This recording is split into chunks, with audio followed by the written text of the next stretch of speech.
Thank you. Good evening, everybody. Welcome to the Wareham Planning Board meeting of May 9, 2022. We'll get things started with a roll call so we can open the meeting. To my left, Sherry Quirk. Here. Jane Gleason. Here. Sam Corbett. Here. Carl Schultz. Here. And myself, Michael King. Mike Baptiste is currently absent.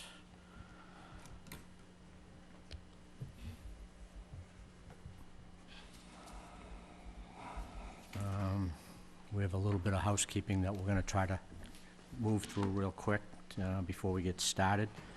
So we have meeting minutes for September 27th, 2021. I'm not sure if everybody's gotten a copy and has had a chance to review. I know, Sherry, you weren't here for that. Neither were you, Jane. No. So we have myself, Carl, and Sam. Mr. Chairman, I move that we approve the minutes of September 27, 2021 as written. Second. Okay, so we have a motion by Carl Schultz, seconded by Sam Corbett. I'll take a vote on the approval. Sam? Aye. Carl? Aye. Chair votes aye, so that would be 301. Mike's missing. He's not here, so he does not really abstain, so it's should be 300 300. there, I think. And 3 is enough to pass the minutes, a majority, I think. Correct.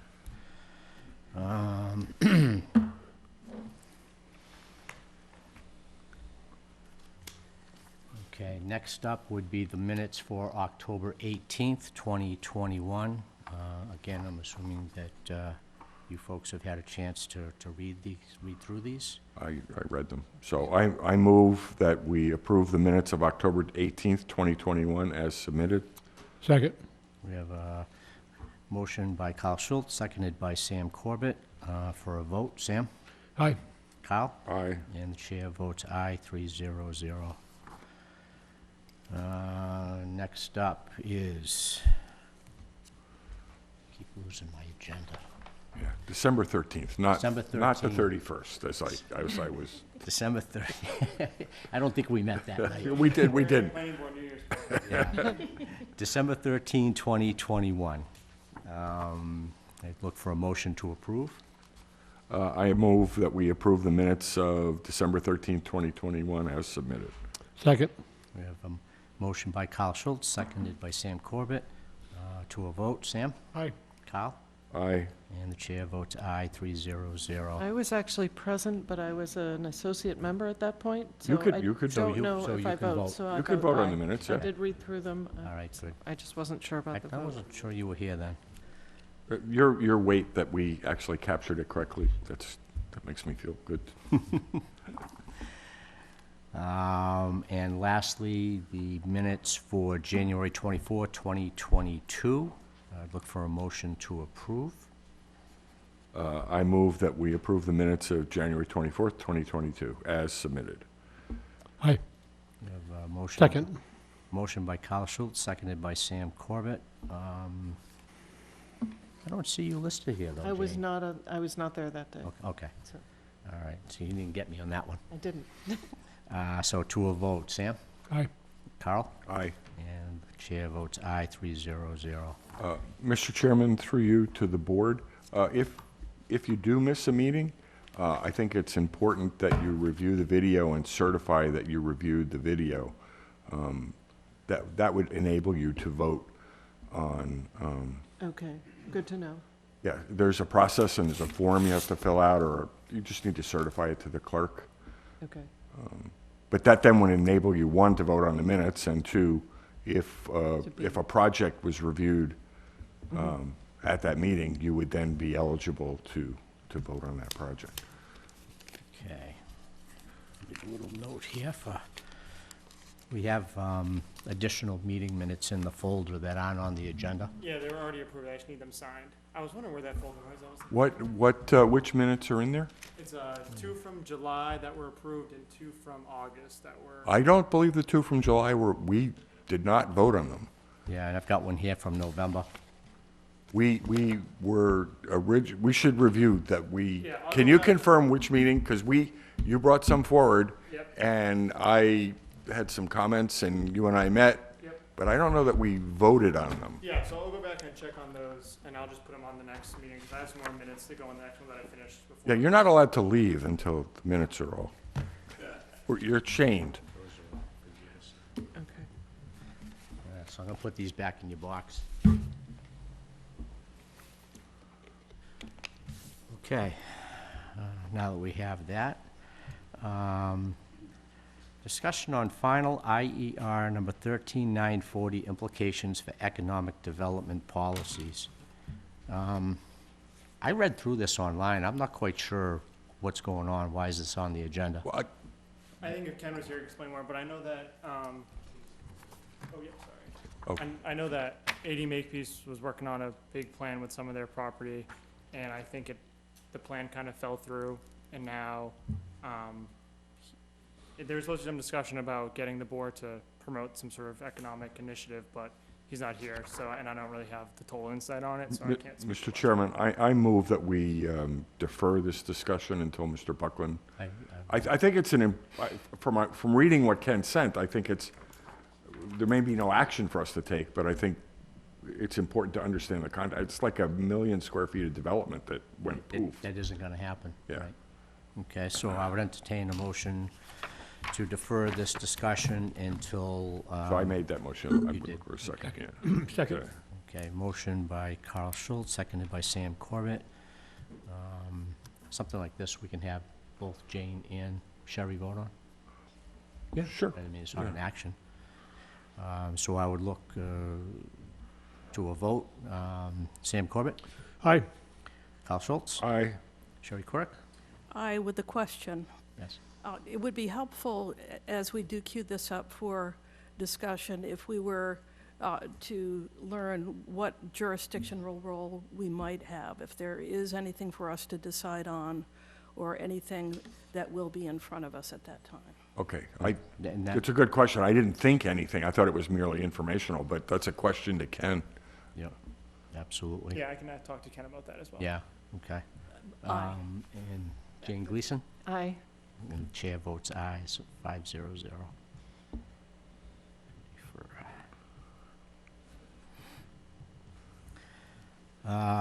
For vote or determination, Wareham Crossing target request modification to special permit. Do we have something? Mr. Chair, before we open discussion on this, I believe the subject of the agenda item slightly, and I want to clarify with Aaron, we're not reviewing a modification to a special permit for Target, is that correct? We're voting on a determination if is it a major modification or a minor modification.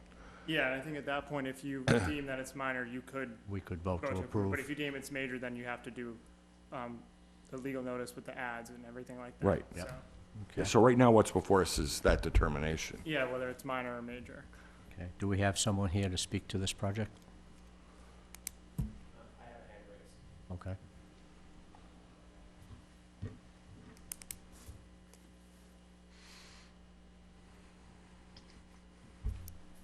Can you hear me? Yes. Yes, we can hear you. All right. Hello, everyone. This is Case Lieberman from Kimley Horn, representing Target.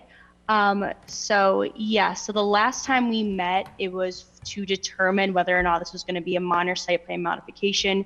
And that was on the basis of, I think the main thing was just the parking count and whether or not we would fall below the required number of parking spaces. And so I was able to pull plans from Target that show that we have 556 parking spaces total existing, and the required number of parking spaces is 423. So we are overparsed by about 100 spaces. So we should be good to go. And I sent, these parking counts are included in the revised construction drawings, which I sent along to Ken. Okay, very well. Have you? Go sorry, ahead, go ahead, finish Carl. your point, and I was gonna say, me personally, what I did is I went over there on several occasions at different times of the day and watched the existing process. And I know we had concerns in the beginning about safety and additional traffic and whatnot, interfering with the foot traffic going to the front door. I didn't see any of that, to be honest. I thought it was a pretty smooth and safe environment. And then I went and I did the same thing over at Walmart with their pickup. And I actually found theirs to be a little bit more disjointed than what they're presenting here. You know, just kind of sitting in the corner and just watching as people coming in and out and backing out of their spots and whatnot. And me personally, I don't have the fear of a safety issue any longer. So, Mr. Chairman, through you to the board, I think, well, we learned when we did the New England coffee application, there are 3 considerations for major minor modifications to Wareham Crossings site permit. And I unfortunately don't remember them all. One of them was flow, vehicular flow. And I don't remember if safety was a concern, certainly is a concern, but that wasn't one of the 3. But at the time, I did review those 3 criteria against this project, and I thought it met all of the criteria to be a minor modification. And I think the applicant responded to our request that they adjust the positioning of the pickup zone.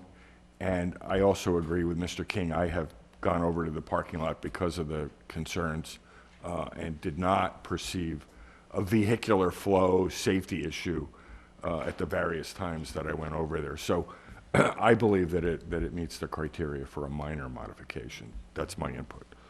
Sam, you have any comments? Or? Jane? I would agree with Carl's Kyle's? comments. Yeah. Sherry? I agree.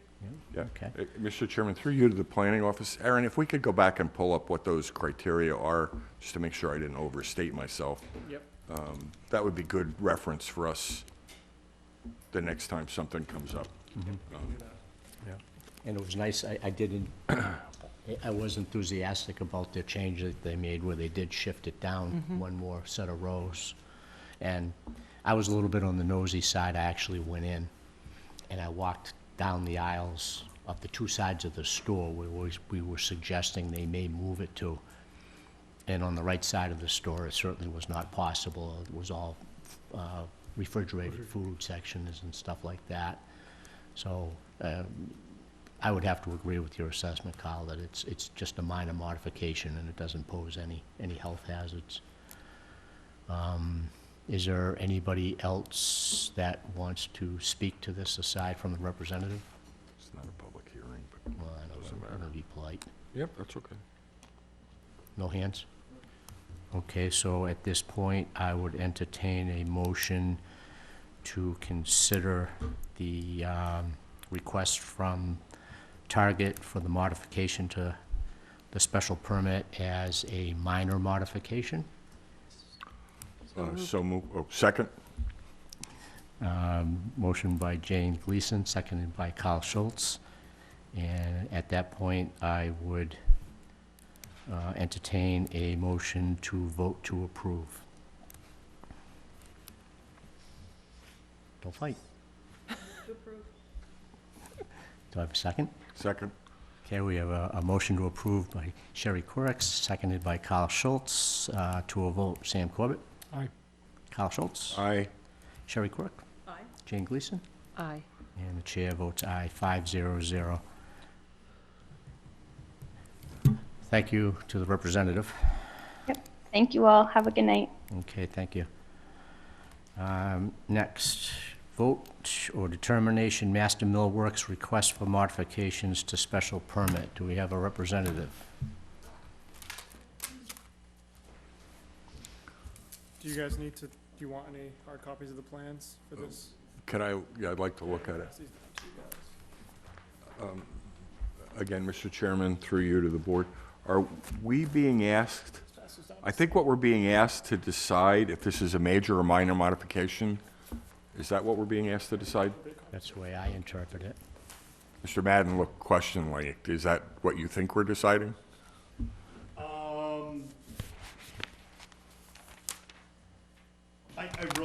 I'm not 100% certain on that. I just happen to be here on another matter, and Master Millworks, I suggested to them that I could perhaps provide some insight onto a couple of things. I thought it was for, you know, an approval of the modification of the plans. I think there's a couple of things that were required to be done by them due to some construction activities that took place out there.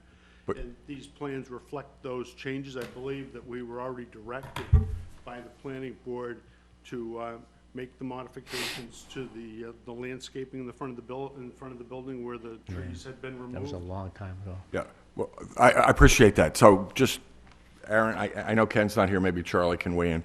I think if it's a major modification, though, we would be required to open the public hearing. So perhaps we should just, You can't just open the public hearing for a major modification unless the plan. oh, no, we would have to advertise it. I just meant we, Make the decision. yes, we would only be able to make the decision tonight. Well, Charlie's been intimately involved in this project, so the modifications that they've been making at our request, what would be your opinion?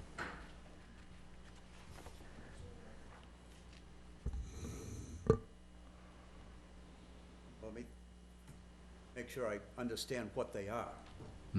One is for the landscaping, which is out front and to the side. And that is that where they disturbed the area that they weren't supposed to? Yes. Yep. I assume the second aspect is to change from 5 inches of mix to 4 inches of mix. Correct. At which point, have we received the core sample report? I thought, just interjecting a thought, I thought that the 5 to 4 had been previously approved. That, I No. thought we approved that. Okay. There's never been a modification to the special permit for that. And I believe, if I'm not mistaken, there was some question about the prep work before the Yeah, that was pavement a went separate- down. yeah. That was never, we were never able to inspect it before they put the pavement down, because they were in such a rush to do it.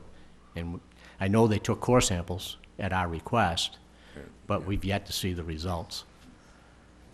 So I, As far as, I'm not sure that I know for sure what the 4 items are that are under consideration for modification. Those are 2 things that I know of. The other things, they were just details, one of which was the elimination of some filter fabric on the back side of a drainage trench, which is a minor thing. I can't remember the 4th one, if there was one. The four- It's not finished out there anyway, so. Let me make a motion, and then, Mr. Chairman, I move that we allow Mr. Madden to review the changes. Yep. And then, at then that we point, we could make a determination if they're significant. Okay. There was, the 4th item, I believe, was some nomenclature on notes for the stone at the detention basin, drainage basin. There was one place that might have been designated to be stone for pipe ends, another one might have been designated as trap rock, very similar in size. But what we did is we just revised the plan to be consistent in all places with the material. And I believe we selected the modified rock fill for the stone that would be at the drainage basin. So that's what was changed, just some notation on the details. That's what the plans that we submitted did reflect. okay. And so I guess, Mr. Chairman, you asked my opinion whether they were minor or major. yes, I don't consider them to be major things. However, I think they do need to be addressed in some form. And whichever form they take, it needs to have a document indicating it's a modification, spelling out each of those things, and then they get signed by you and it gets recorded in the registry. Otherwise, the special modification means nothing. right. So, if you vote to have it a minor modification, it simply means there's no public hearing, but you still go through the process of considering each item and then have it drafted up into a modification document that you sign and record. Okay. That makes perfect sense. Yep, okay. Okay, so can we go over the changes?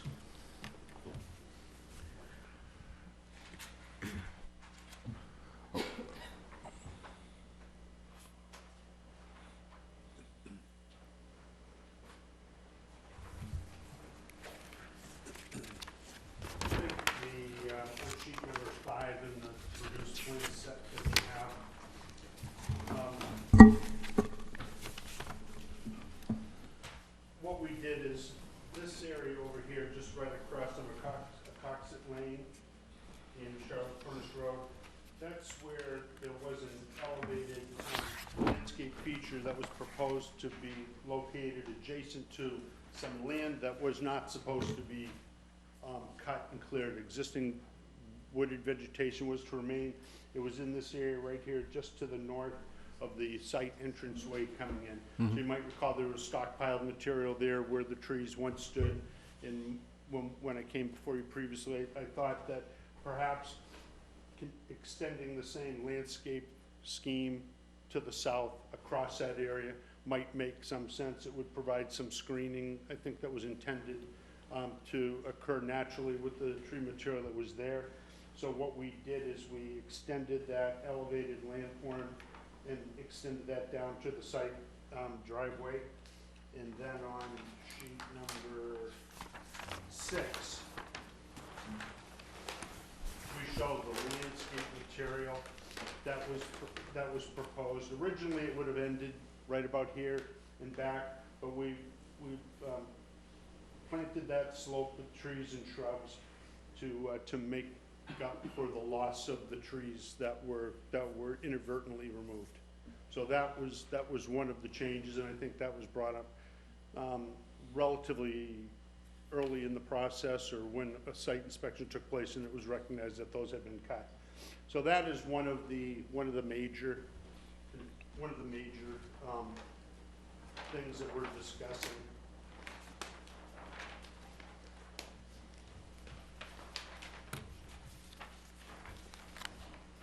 On the detail sheet, it's sheet number 9. This is the stone that I was speaking of, the stone that's around the flared ends for the pipe entering into drainage basins, the stone that was associated with the outlet control structures and the emergency spillways. And there was some, I don't know, there was stone for pipe ends specified on the end of the drainage pipe. There was modified rock fill specified in another location of the plan. The materials are really kind of similar in size and character, so I thought that to avoid any intermingling of materials, let's just call it all one thing. They all perform the same function. So we modified the plan to note them all as modified rock fill. So that was the change that we made there. And let's see, and I think there's a detail here as well that we identified as a 5x3 stone-filled trench. And originally, we designed a complete envelope of filter fabric to protect that stone from migrating fines from the outside area around it. But we had shown filter fabric coming up along the face of the foundation wall, the 4-foot foundation wall. That's the way we showed it. When we went out to the field, the contractor did not put that material against the foundation wall.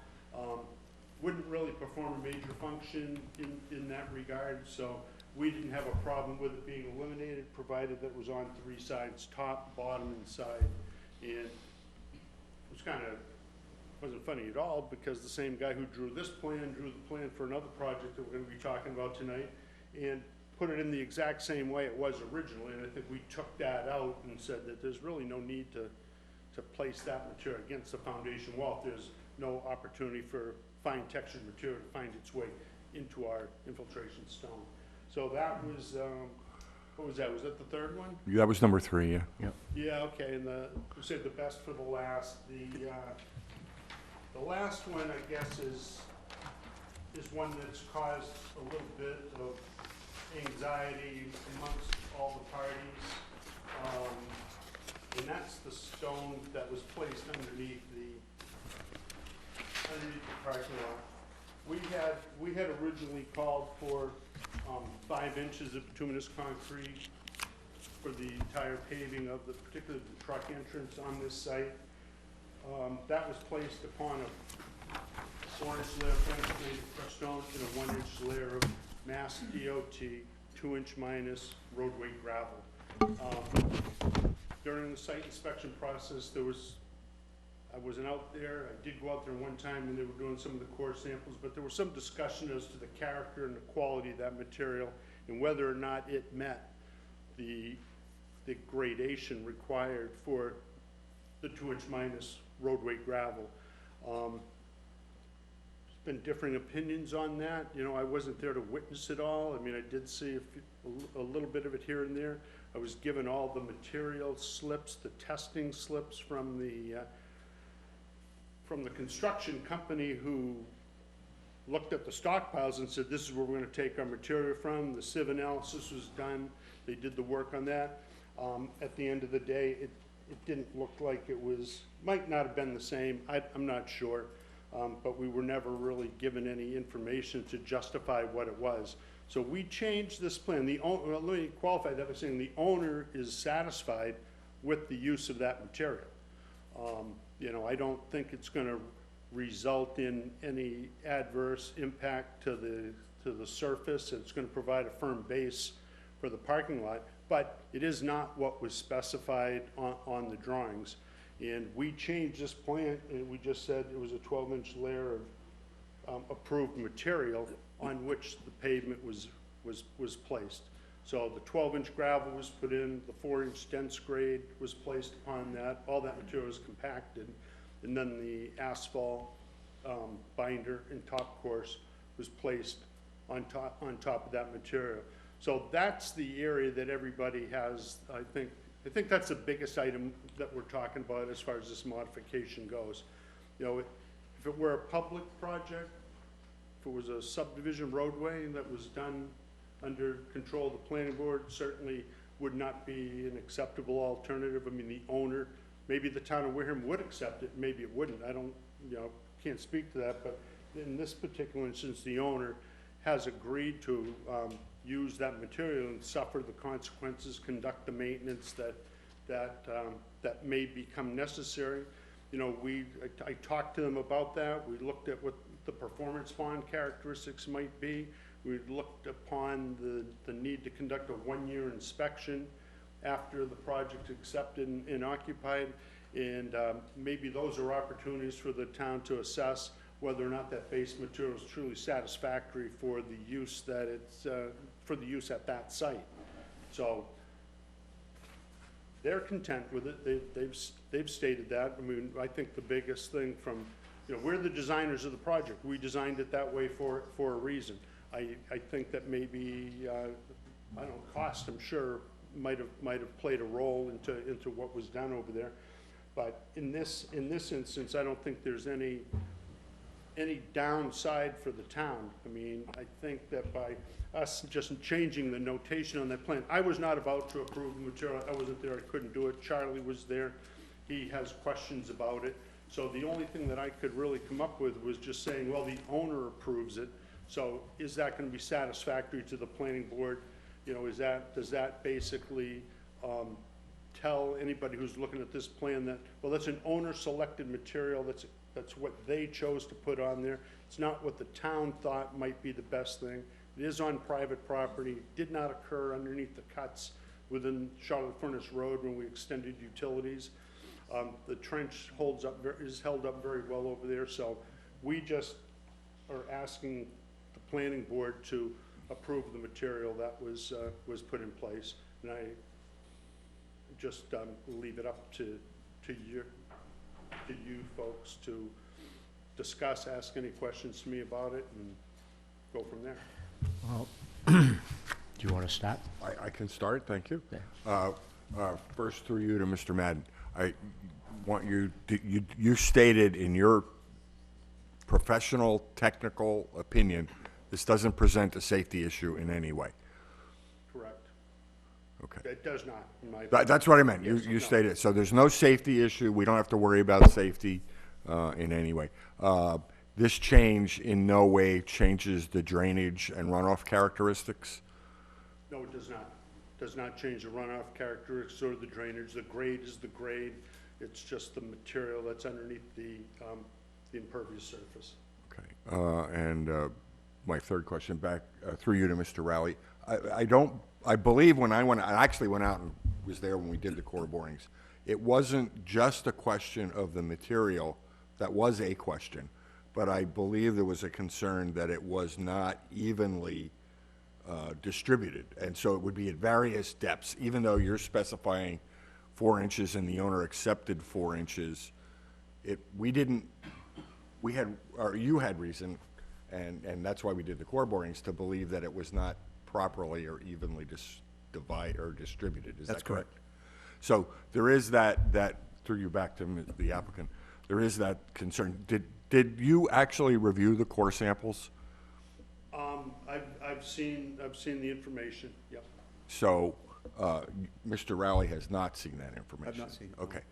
So I can't ask your opinion. In your opinion, after reviewing the core samples, do you believe the grading of the underlayment and the depth of the underlayment in the various core samples meets your plan sufficiently? It meets the plan somewhat sufficiently. Somewhat. That's you hedged. No, I did. I mean, I put it on the plan once for a reason. I know. And now, we went out there and after the fact, the thickness might have not been uniform. I don't think it's always uniform when it's put down, but depending upon the contractor that's doing the work, most times I find that we get uniform layers, well compacted, the way they're called for. For whatever reason, this did not work out that way. I think the compaction itself, as far as what the 98%, 97%, the compaction was suitable. It's the gradation that is my personal issue with rotary gravel, and I don't like 10 or 15 or 20% passing the number 200 sieve. I just don't like fine textured material in our base. I think it might not have as much stone in it, but it did compact well. Don't know about the rutting that might occur over time. That's one of the things that I think that the 1-year review might be able to reveal any problems. I mean, we cut it from 5 inches to 4. I mean, that 1 inch of pavement can heal a lot of wounds down below. I mean, we reduce the thickness of that pavement.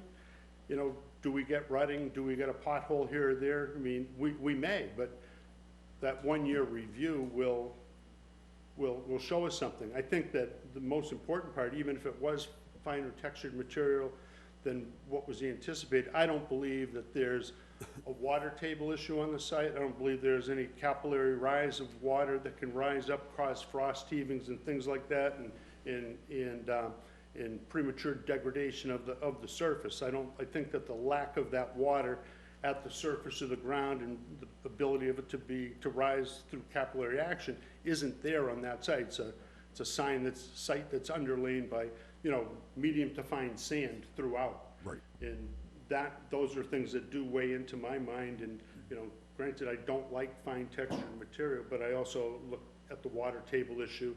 We have on-site drainage. We have a septic system out there. We had to be 4 feet above the water table with all those. So our gravel or our base material is at least 3 feet above any water table, probably greater than 4. Thank you. I have one more question. Yes, sir. Through you to Mr. Rowley. Having listened to Mr. Madden's explanation, are you satisfied that we could be comfortable with as-built? Knowing it is what it is, so.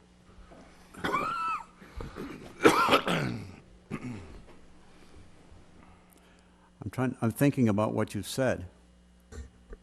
I will never write a letter to the board saying I'm satisfied with what they did. I asked a Okay. different question. I know. Okay. I don't think Mr. Madden was satisfied with what they did either, but I'm not putting words in his mouth. And I back that up with more than just the material itself. The day that they did the paving on this first section, I questioned the contractor as to why he wasn't using a regular 10-ton roller for a parking area. And he said he couldn't. And I asked him why, and he said, well, it's too soft. So there were places where they did not get the compaction that they should have, obviously, or he would have used the proper roller. And when you look at it in 2 or 3 places out there, you can see where the mix, which is there today, had cracks in it, and it had cracks in it almost from the first day, indicating that there was movement. So my recommendation to you will never be that you approve that mix or that pavement, because there are places I also excavated along the edge where the base material should have gone beyond the edge of the mix to support it, and I dug with my shovel underneath it, and there was nothing. So as far as the board approving it, I would be very cautious about how you say that you approve it. I believe on the plans, it says that it's approved by the owner. So my recommendation as a professional to you would be place the onus of responsibility directly on him and not make any kind of a determination that you approved that pavement. Which we could do in the COA. I'm sorry? We could do that in the COA. Well, you're going to have to modify the special permit, even though you've indicated it's a minor one. Right. There's still a document out there that needs to be prepared that says something. Your decision is yours alone to make, and I'm only saying for myself, I will not ever certify that that's been constructed in the proper manner, because it wasn't. Just one final, you don't see any safety risk, right? No, I don't think it's a safety issue, but I don't want to suggest that in allowing what took place out there is going to be such that you would want to get some repercussions of it, and I certainly don't. And we certainly don't want to establish a precedent that we're Well, fine with, If, That would be my concern. all right. it's going to be up to him if he wants, what he wants to live with. You know, I've done as much as I can. Maintenance and repair, and, thank you, I've asked my question. Sam? Sam, do you have any questions, or, No, Carl basically addressed them all. okay. I mean, what bothers me the most is the precedent was set for the future. Right. That's my, It bothers me the most. that's my issue, to be honest, it sets it sends a message that you can come in, go through the special permitting process, agree to a set of standards, go out and do what you want, and then come back and you know, mea culpa, you know, we're sorry, we did what we wanted, we didn't pay attention, and, you know, please let us move on. I have an issue with that, because it seems like we see more and more projects that are approved with a set of COAs, and that there's inevitably 1 or 2 or more that don't get adhered to. There's a performance bond on this, correct? Beg your pardon? Wasn't there a performance bond on this I'm project? not, I don't know. There's no recollection of mine that this board ever approved any kind of performance bond. Yeah, I didn't think so either. Ken insists that one exists, but I haven't, I've yet I've to never see seen it. it. I don't know what it's for. Yeah.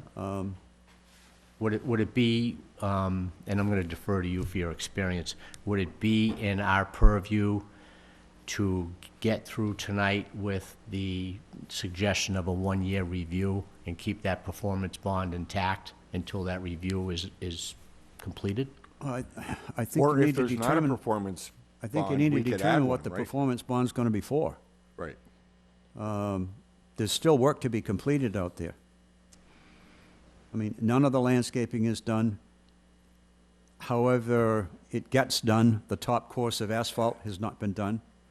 Grass has not come up fully. Needs to be some work done at the entrance because of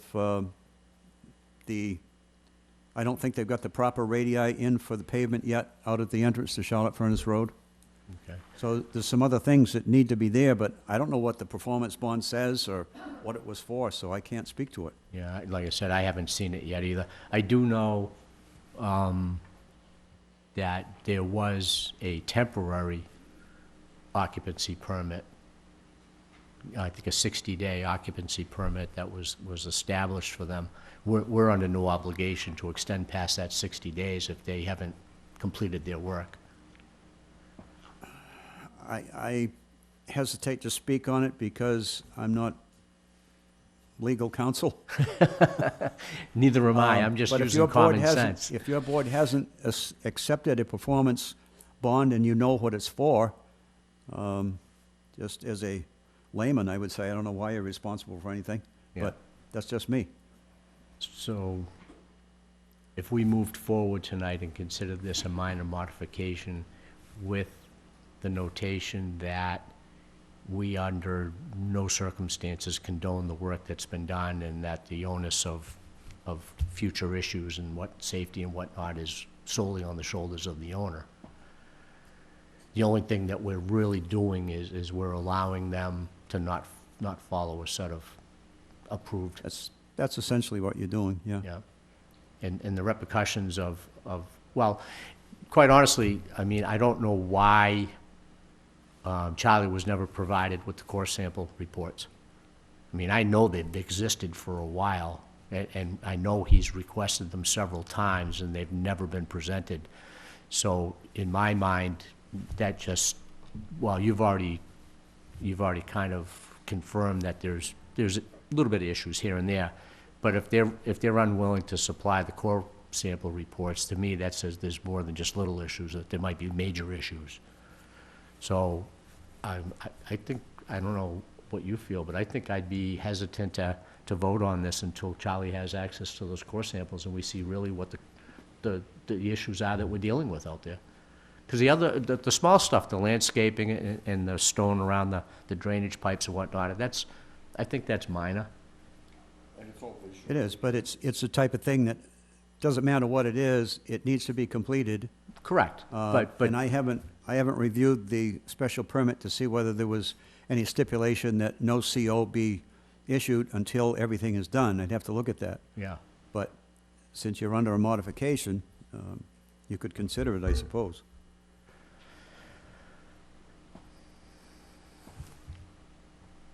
Sherry or Jane, do you want to weigh in on this? Mr. Chairman, I'm sympathetic with your point of view. Thank you. I need all the sympathy I can get. I also agree with that.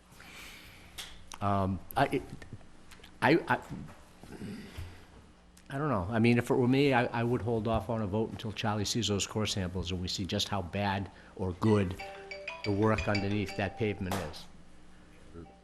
You know, and if we find they did a dozen core samples and 10% of them show that the work is kind of substandard, you know, 10% over a large area, you might be able to work with them. You know, if we find that, 70% of it is, the work is not good, then, then we've got a whole new kettle of fish that we need to address.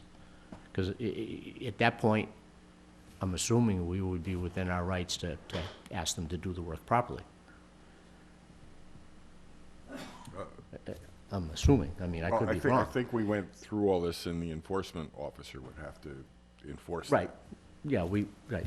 But And he it, didn't the last time we asked him to, so, I know, that's a whole nother conversation. yeah, okay. So are You you looking? you should bear in mind that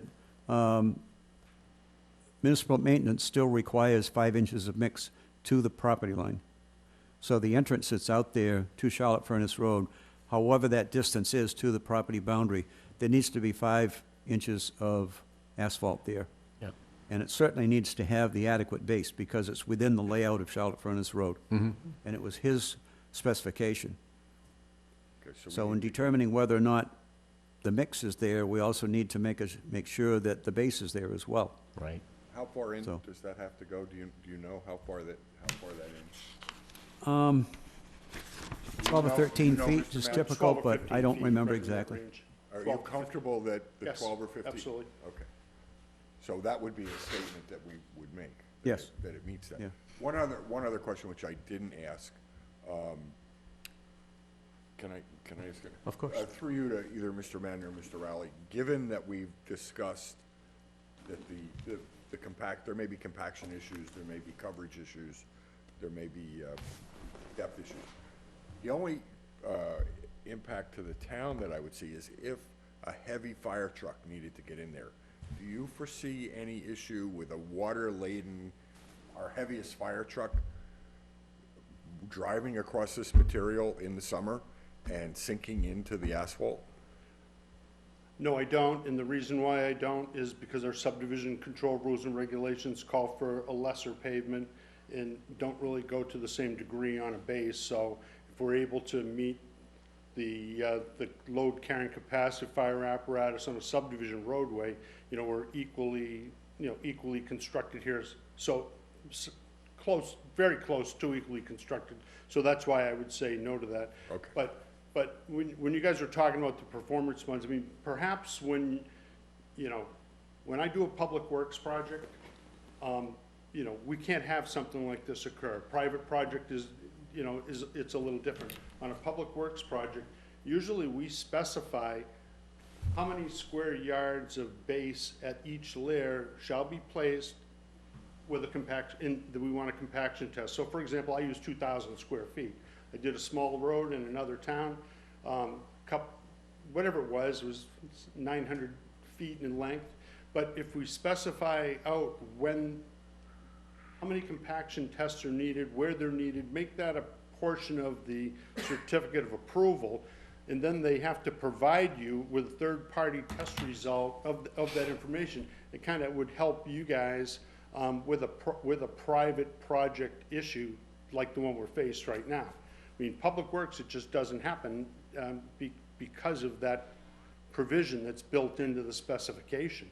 You know, a lot of contractors fail to recognize that it's in there, and I get great pleasure out of pointing that out to them and having them go do that compaction test. Same with the top, you know, same with the sidewalk. Sidewalk might be a little less than a roadway surface, but that might be one way to do it. You also talked about what the value of the performance bond.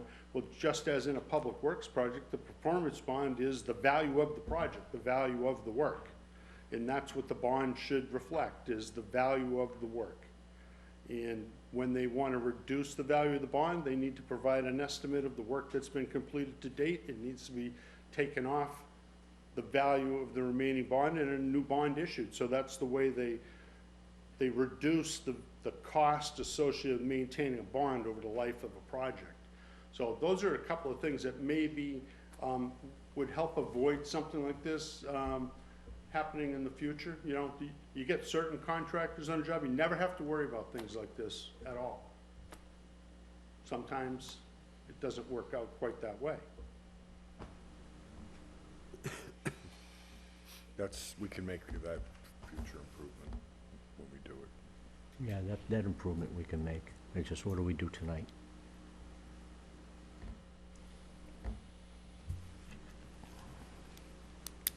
So I just looked through all the documents for the project, and there is no bond posted online. If it exists, it hasn't been uploaded to the project. Well, I would think a reason for not having a bond is, often we do a bond so that if the town had to step in and remediate the problem, we could pay for it.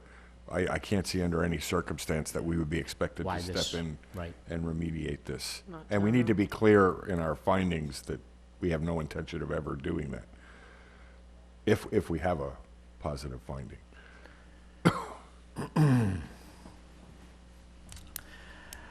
I guess I would look to, I mean, we know what we're dealing with. We're dealing with a contractor or a combination of contractors, and admittedly the owner cutting corners and ending up with an inferior project. So the question is, do we, you know, make the public statement, get it in the project that we under no circumstances condone the quality of the work and have no intentions of taking on any kind of responsibility in the future for its failure, and move on? Setting a message that I don't want to set, which is, you can get away with this. Right? Or do we use this as a life event, for lack of a better way of putting it, and saying, yes, we're gonna get past this one, we don't wanna put any undue financial burden on the project for the owner, but let it be known that all future projects are going to suffer consequences if they don't adhere to to the approved site plans and the COAs. I could live with that. I would go one step further. If we're willing to accept the quality of number 4 with our caveats, that we could add, because we're going back and sort of modifying the special permit, that we could add the statement very clearly saying that no COA should be granted until numbers 1, 2, and 3 are and any other items that we know 1, 2, and 3. Charlie may have a couple of others. That no COA be issued until all the conditions, including these 3, are satisfactorily met by site and verified by site inspection. Well, We could do that, right? so, unfortunately, there's a temporary CO in effect already. I mean, they're already in place. Yeah, well, that wasn't granted by us, It was granted by by, the enforcement officer. yes. But we can change that. I don't know. Mr. Chairman? Ma'am? There are perhaps another alternative, which would be that, you have mentioned some testing that could take place that would determine the value or quality of the work that's been done. Well, the testing's already been We done. We took just haven't got the 25 core results. samples, and we never Then- got the results. Then could you make an approval really Conditional? consistent, conditional upon receiving the results of those tests and examination by our engineer to make sure that there aren't latent issues that could be an issue? I don't think we should do a conditional approval. I agree with your concern. Then we could go back to Mr. King's original recommendation. We communicate to the applicant, we won't give any ruling, any approval, we'll withhold approval. And I don't know how we communicate that to the zoning enforcement officer. But until we see those core samples, then we can make a ruling. Right. And I'm just looking for a way for there to be some consequence for disregarding the requirements here. This has been a very emotional project, all through the summer. From the very beginning. It does seem that we also need to get something in there that while the owner may understand and accept the lesser quality pavement, it seems that we should get something into any approval that they understand that they're responsible for maintenance of it for any safety vehicles, public safety vehicles, being able to access the site. And the one-year inspection to confirm that. I think that was a good idea. Yeah. I don't know, But maintenance, I mean, long-term maintenance, Yeah. it needs to be on the owner. yes. This was the most frustrating. It's extremely frustrating. It's because it puts us, the planning board in the town, in an uncomfortable position of being identified as being able to be taken advantage of, I guess is the best way to put it. I don't know how the other way to put it. And for me personally, I don't like being in that kind of position. But I also, at the same time, I mean, I gotta believe that's a big parking lot. I gotta believe it's gonna cost them hundreds of thousands of dollars to fix that. And reasonably, if the zoning enforcement officer won't enforce the order, which he didn't last time. So, speaking out loud, we vote to approve as a minimal, as a minor modification with the caveat or the understanding that conditions 1, 2, and 3 and any other minor changes that Charlie might find that have not been addressed, be addressed before the 60-day temporary certificate of occupancy comes up for either a final occupancy or a renewal or something of that sort, Or it doesn't get issued. or it doesn't get issued. Just be aware that 3 out of the 4 items have already been taken care of by the fact that the construction's done. So I don't know that you necessarily have to stipulate that they be done as a part of the special permit notification. You're just changing basically what was addressed in the field and changed on the plan that Mr. Madden's presented to you.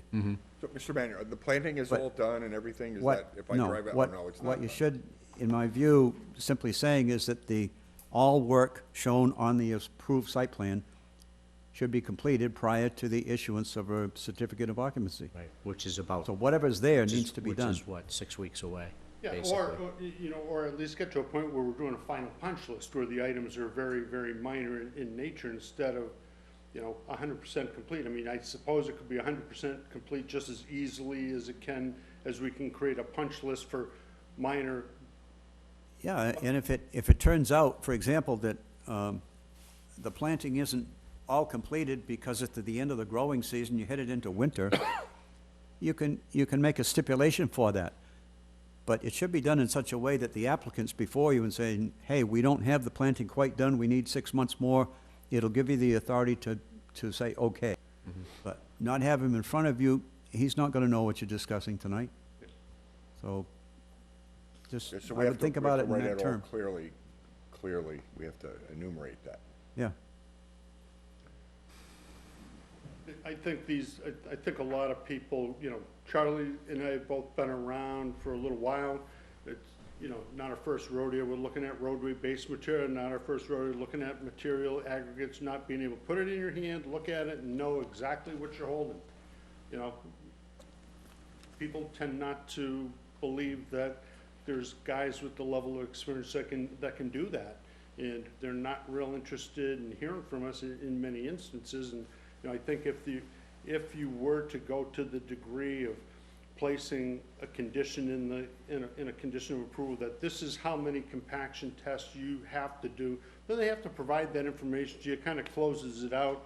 Doesn't necessarily have to fall upon the town's consultant who's reviewing it or the engineer who's working for the other guy. I mean, a third-party soils lab, independent of all. This is what's required of you, and I think it helps. It sets things up for success instead of leaving these, having a loose end, so to speak. And I'm not considering any of this stuff loose ends by any means, but I think it just gives you a little more teeth into what you're trying to accomplish as a board going forward.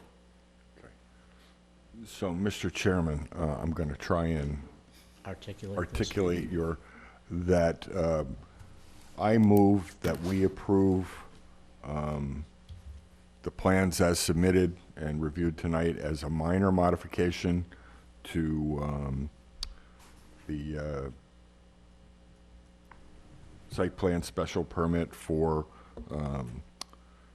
master millwork on 55 Charlotte Furnace Road, subject to, let's enumerate the conditions. Successful completion of all items on, is that how I should say it? All items on the plan, as verified by inspection? Yeah, that the work has been completed in accordance with the approved plan. Okay, that the work has been completed in accordance with the approved plan, that the applicant provides the core samples to the town consulting engineer for review, just so we have the information. And the wording around, no extended COA is granted until these conditions are met. Did I say that? CO, certificate of occupancy, Yes. Yeah. CO, yes, CO. yeah, as opposed to our conditions of approval. right? C of A as opposed to a COA. Yes. Did I get all the, Aaron, we can go back and review the, Extension or, just the discussion, that- Yeah, we can review it back. and then you'll prepare the draft. Yeah. 'Cause that's my motion, do I have a second? as rambling as it were. Well, it's not an easy subject. I think you rambled pretty well. Second. Care of a motion to approve as a minor modification by Carl Schultz, seconded by Sam Corbett. I don't think you can vote on this one. I'm sorry, because I want you to vote on this one. It's a So- site plan, not a subdivision. So we'll put this to a vote. Jane Gleason, Yes. Sam Corbett, Yes, Reluctantly. very reluctantly. I agree. Carl Schultz, Yes, also reluctantly, recognizing all of the concerns that you've said about, yes, I agree. The chair votes aye also reluctantly. So 4-0-1, no, 0. 4-0. Mike doesn't count if he's not here, so. She, Sherry counts. I can't she believe you'd counts, say but- that. no, but she's not eligible to vote, so she wouldn't count Okay. in the vote. Okay, Thank you. thanks, Bill. Thank you all very much. Much appreciated. Mr. Chairman, I sent you the email earlier about the A&R for 1 Johnson Street. That's not on the agenda, but you can hear it now before you start public hearings if you'd like. The applicant Brad from Jason Engineering is here. Do we have the representative? Yeah, I have the plans here if you guys want to look at, and the Mylar, so. Can we actually add it to the agenda if it wasn't? Well, it's not a public hearing, and I think it's up to the chairman's. Okay. I saw the email and what they're trying to do. It looks pretty straightforward. I think we can address this in just a few minutes. What's the project number, Aaron? It is 11-22. We'll just pass these down to, there's only 5 there, so there's only 5 of you, so that works. Okay, and I have the Mylar here just in case. But we're not going to have the advantage of Charlie's comments. I saw it online, so I'll. You'll be able to comment? Was I accurate, Charlie? It looked pretty straightforward.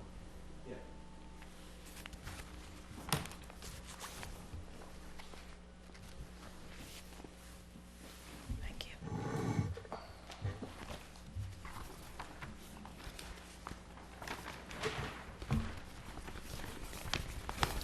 Good evening, Brad Bertolo, JC Engineering. This project is located at 1 Johnson Street, and we're looking to make a minor modified property line between 2 lots by creating a parcel labeled as Parcel A. It's an unbuildable piece, and we label that within the notes, number 9 on the plan. Parcel A is going to be conveyed to an abutting lot. What's remaining is a lot that has adequate frontage, shape factor, adequate upland area. Pretty straightforward, minor change to a property line.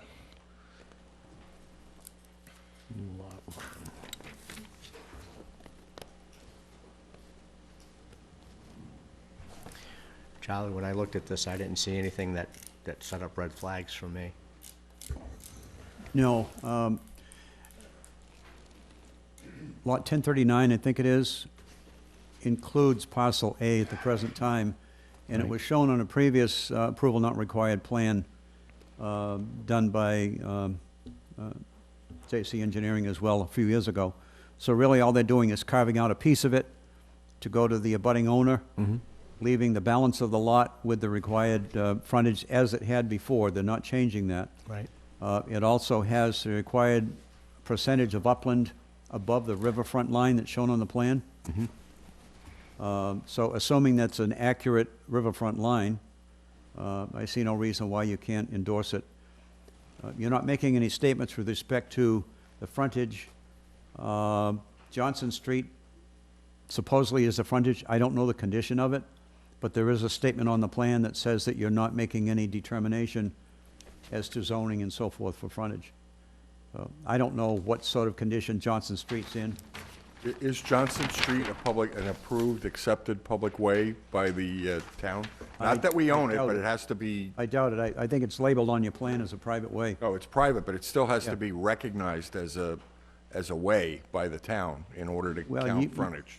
You as a board have to recognize it as a way under the 3 statutory provisions. Right.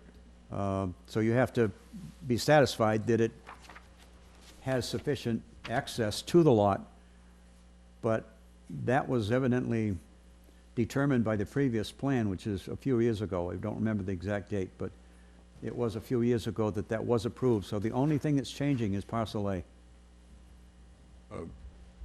When I looked at it on Google Earth, it looked like It's on sheet 134. Where is this? I don't even, I haven't had time to It's figure. in Oakdale, which is the other side. If you go through the center of town, go straight through the lights instead of taking Narrows Road. Oakdale would be on the left. Okay. Yeah.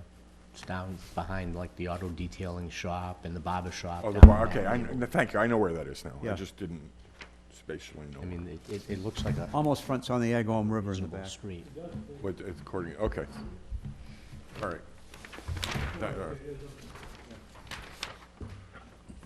I guess if it was previously considered an acceptable way, It should be now.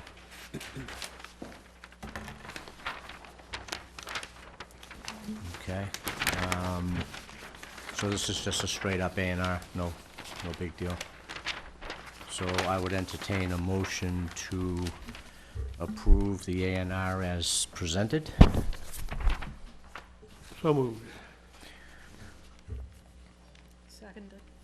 You gotta chime in.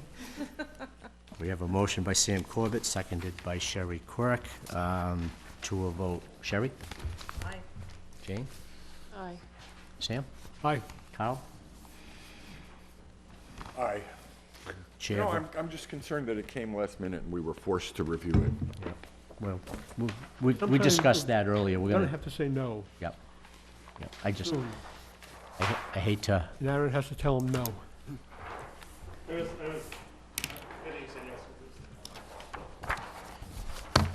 oh, and I voted aye, 500 for the record. Thank you, sir. Thank you. Mike? Yeah, 400 vote. Sherry doesn't count? Not on, Not on You an can only A&R? vote on subdivisions, I think. Okay. Sorry, Sherry, you're not just relevant the again. special permits. Oh, just special, I knew it was one or the other.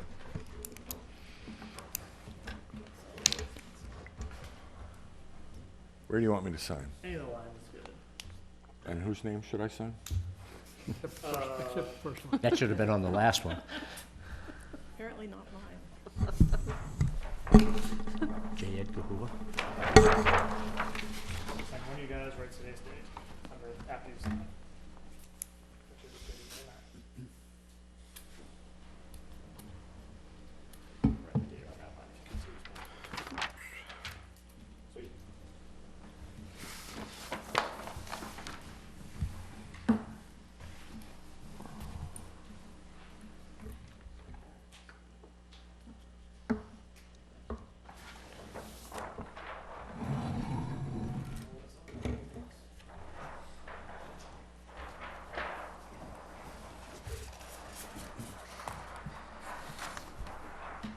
Okay.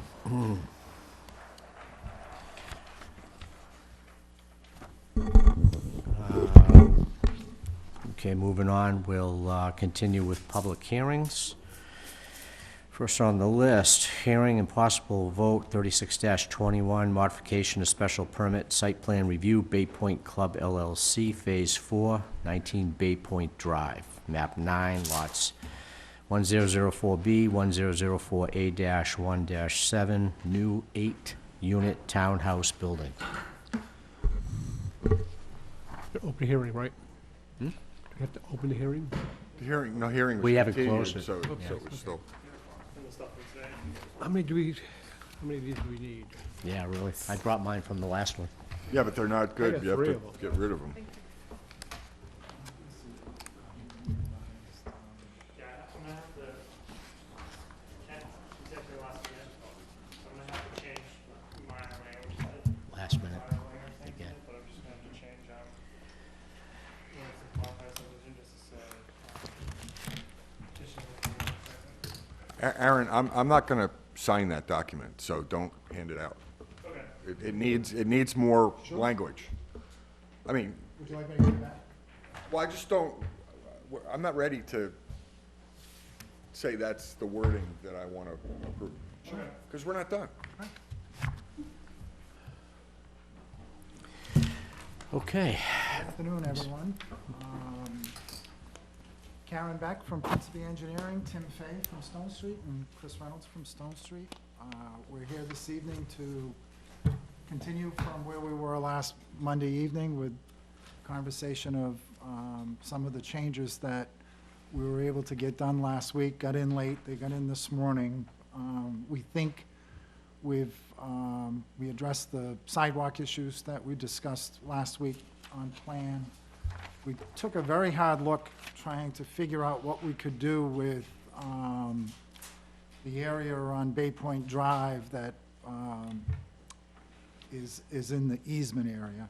We looked at cutting access in half, so leaving 10 spaces or so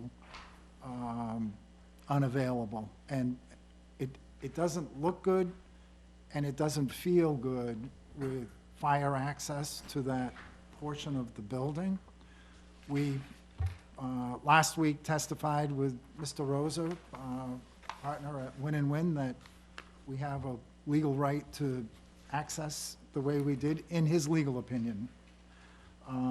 Mr. Buckland seemed to agree with that, and how he was talking about landscaping and other things in that area. So we have not made any change to that small little strip that was in question last week, but Karen can go through and highlight some of the other changes that we made on the plan. Okay. Fire away. Okay, so we received, One moment before, Mr. Chairman, through you to the applicant, you also made changes to the Phase 2 plan, is that correct? yes, So you're going to go over those as well? no. Please do. I don't know what the changes were, so if you could help me understand them, I'd like that. I can give you the responses that I was provided. I was not personally involved in the changes to the Phase Okay. 2, Phase 3 plans. So at least we can review them and understand what they were. Because we have to determine if that's a major or minor modification. So there were 3 sets of comments that were received by Mr. Rowley. So the responses to comments basically breaks them up into those 3 sets of comments received via email, the first on May 3rd. First comment is, Tom, I will look over the numbers for the pump station on Phase 4. Was the full set of Phase 2, 3 plan submitted to show the changes for the Phase 2 pump station? If so, I think I will just pull out the respective sheets that show the details of the changes you are making. And our response was yes, the full set was submitted. The second comment is also from last night's discussion. I was not sure when you were giving your explanation of the relocation of the Bay Point condos force main relocation exactly what is taking place. Are you going into the Phase 2 pump station with their line because the 8-unit building near the cul-de-sac would be in the way of the current line? I need some clarity on that. One thing we have never discussed or had details on is what is happening from the cul-de-sac along Short Neck Road to Onset Avenue. We've reached the point where we need to be clear on what work is being done. The response is that the force main line is going into the new pump station as outlined in the Phase 2, 3 plans. All of the relevant sewer details are on the Phase 2, 3 plans, revision date May 5, 2022. Third comment, please also verify what's happening with the stormwater line that is emptying the pro shop parking area. If you think a double grade is necessary, I get that because all of the runoff is going to that single basin, but let's get the pipe size confirmed. If a single 24-inch pipe will do it, let's go with it and not do double pipes. The response is a single 24-inch will suffice, therefore the double pipes and double head wall have been eliminated. Fourth comment, to be clear on the board's decision to expect at least 1 handicap access ramp for each sidewalk, the ramp should be free and clear of all parking spaces. Whether they are located at the ends of the sidewalk or somewhere in between, let's put them where they will be most convenient for the most people. Just to clarify, if you look on page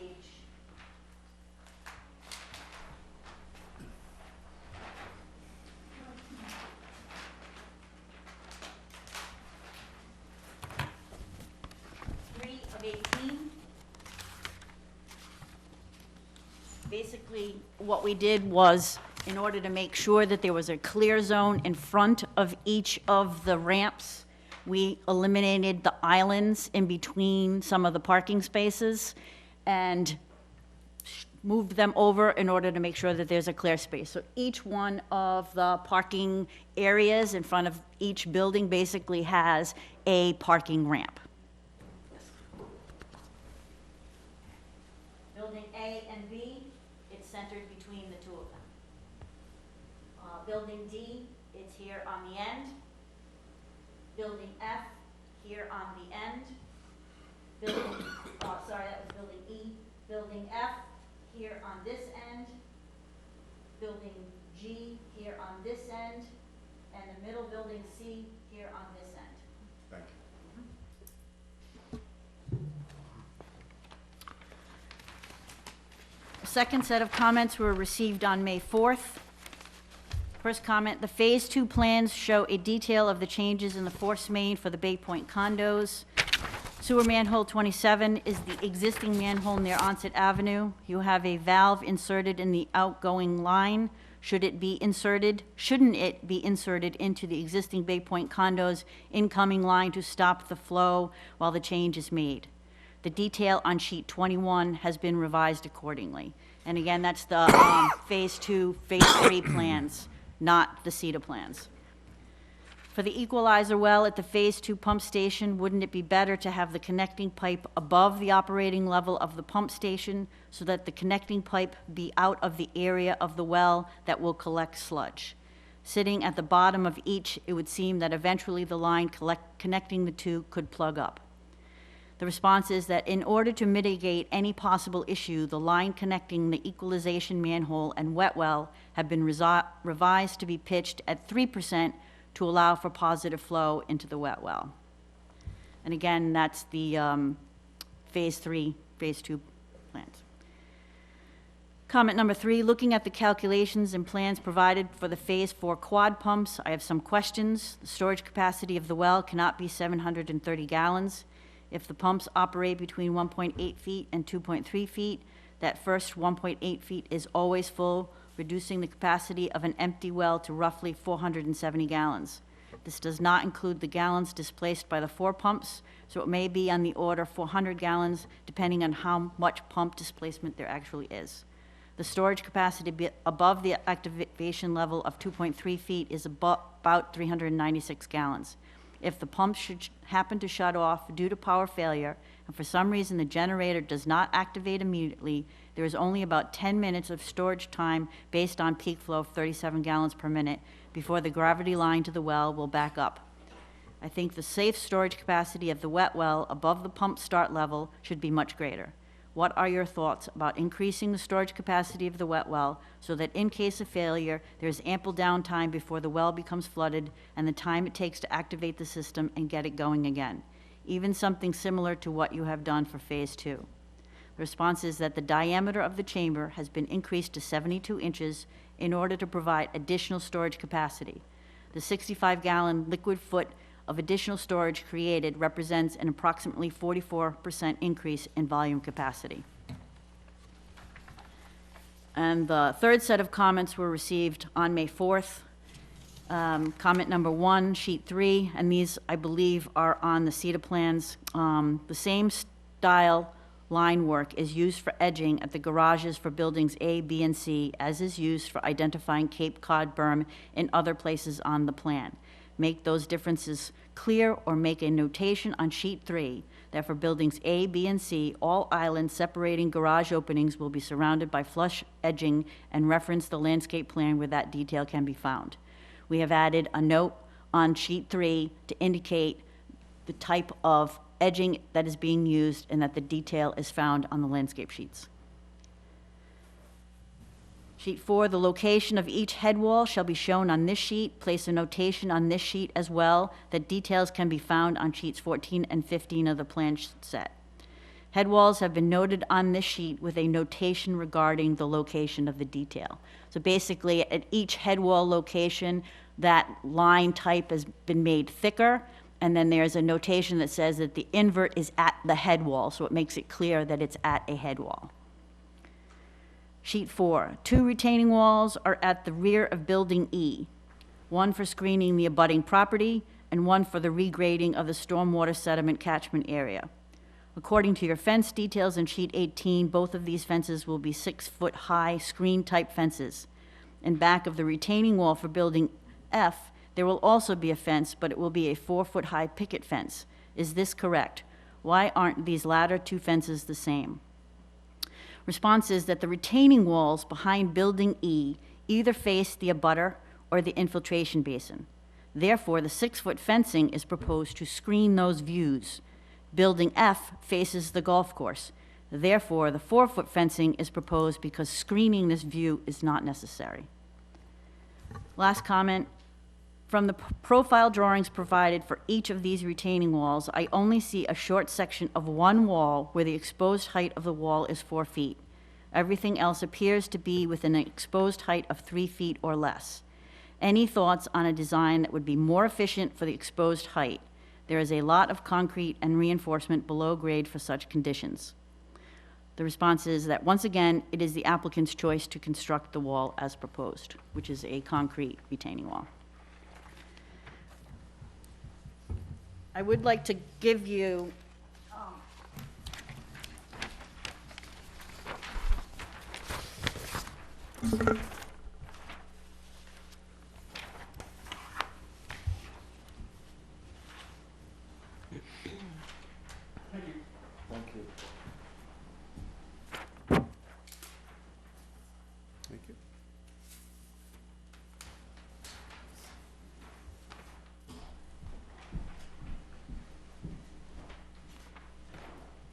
what is in front of you is represents the effort that we took to look at removing that segment of the access drive from the right-of-way. And as you can see, again, the red line represents an easement line, a right-of-way line, a property line. And so what we ended up doing was having to, in order to accommodate the turning radii, et cetera, for fire engines, which is required, we had to basically remove all of that access drive and all of the parking spaces in front of Building B, so that there are only parking spaces and access drive in front of Building A.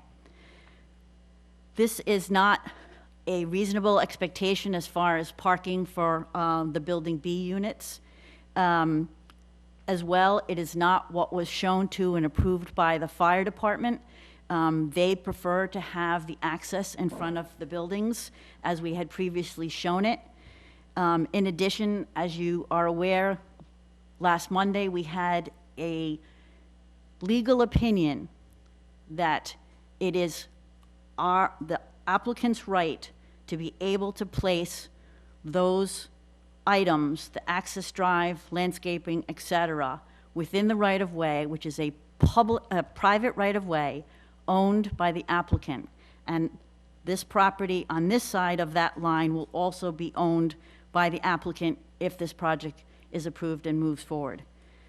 Therefore, we feel that legally and via engineering reasoning, having that access drive is the best solution for this particular project in this particular area.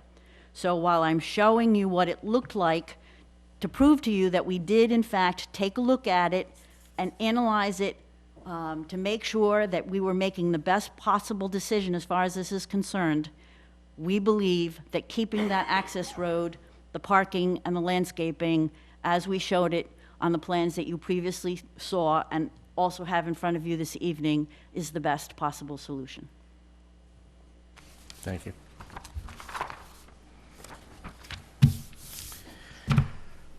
Questions?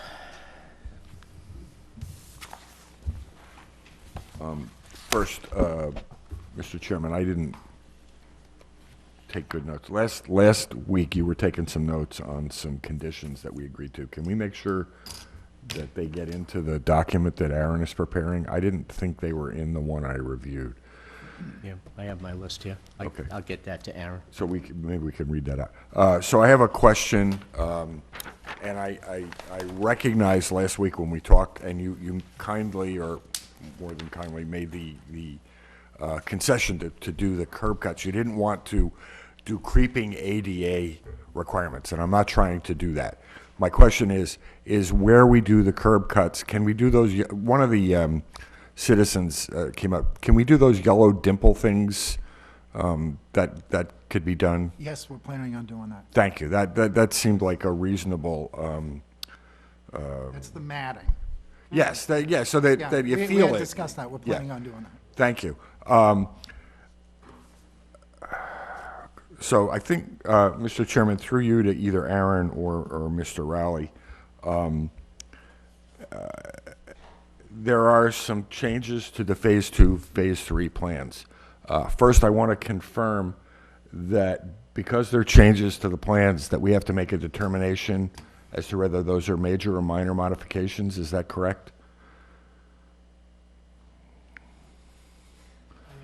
I think that's correct, but I'm asking. Yes, if I would say that you would have to determine whether they're major or minor. So we have to review those changes and make that determination, and that's an action I think we need to take. The second question, I'm pretty clear that if we decide it's a major modification, then we need to open up the public hearing and the subdivision. If it's only a minor modification, I think, Mr. Rowley, you stated in the last step, what is it we need to do if it's only a minor modification? Well, you've already opened up the special permit. We didn't open the subdivision plan, and these are changes to the sewer. You do not make any modifications to any subdivision plan without going through the same process to change it as you did to approve it in the first place. Even if it's a minor change? That's correct. Okay, so there's no distinction, major or minor, That's correct. for subdivision? That's correct. There are no changes to the layout of either Starboard Drive or Beacon Street according to the changes that they have done. What they've done is incorporate into a pump station layout or location certain details that were done there and install a force main into the sewer system, which is in Starboard Drive. But the layout itself has not changed. So you don't think that triggers the need I to don't open think the... that triggers anything to do with the subdivision. Subdivision. It's all a part of the special permit process, in my view. So we still need to just take an action on the Yes, special and it's permit. all with respect to the opening up of the special permit, which is before you right now. You don't have to take any further action because it's all part Because, and parcel of okay, what so, you're yeah, doing. right, that was my confusion last week. We're not reviewing the subdivision, but we are opening the site plan, so we don't have to take anything further. It doesn't create another action. I don't believe it does. We just have to do it as part of this plan. Thank you. I think I understand that. Okay. Sam, do you have any questions? Sherry, do you have any questions or concerns about the changes and the comments and answers? My concerns really go to the question of the dispute with the owners of the condos on ownership. Of the pump station? Yes. That would be, I think, I don't think we've gotten to a point where any one party has clearly shown ownership of that station. We have assertions on one side, we have assertions on the other side. Provided a written agreement where the first whereas in that written agreement says the Bay Point Club owns the real estate, the buildings, and the pumps. That's a 2014 document that has been provided, that the very first paragraph in whereas is an affirmative statement to that effect. Okay, so maybe I misunderstood Mr. Clearly, Bay Point Village doesn't, Right. Doesn't agree. So how long ago was it that the pumps were replaced in that pump station? And who was it that actually paid for the repair? We paid for the repair proportionate to the way the 2014 agreement calls out for it. Mm-hmm. And those, when were those replaced? A year ago? A couple of years ago. Yeah, I'm not sure what the date was.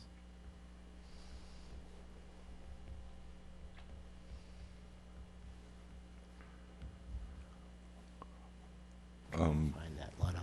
if we're discussing it, I think that's sort of beyond the purview of the planning board. If we're gonna get into that area, then we would need advice from town council. I'm perfectly comfortable weighing in and say, okay, I heard side one, I heard side two. This is Your opinion is? my opinion, and my vote is based on my, and that could then, when it gets adjudicated, which Bay Point Village seemed to imply they were gonna take it to court, then that decision would either be reversed or clarified. I'm okay having to do that, Charlie, you have because I any? don't think we can resolve this issue. No, I don't think so either. Do you have any comments on their responses to the comments? It's just a couple. Yeah. I'd like to set this aside for a second. Mm-hmm. Just go back to a couple of things on the comments.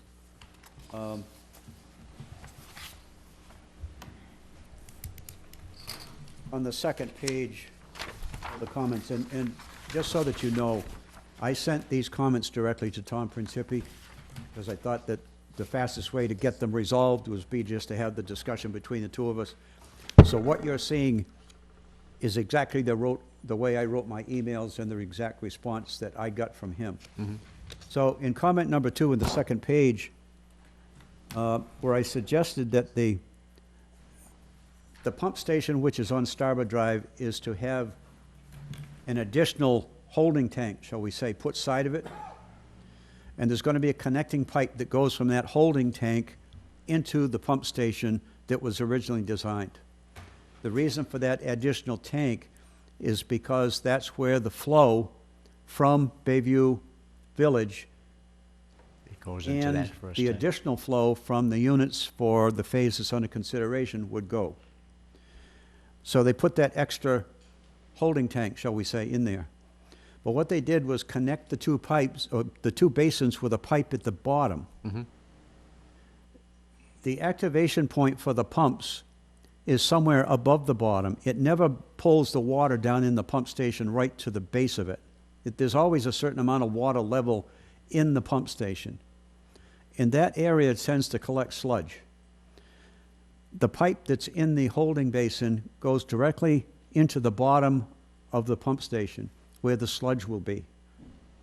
The way I put it was that I felt that it should be above the bottom, and I said to put it above the operating level of the pump, so that there would be no chance for that pipe to all of a sudden get plugged up with sludge that's at the bottom of either one of those tanks. But all they did was change the pitch on the pipe, leaving the pipe in the same location in the pump station.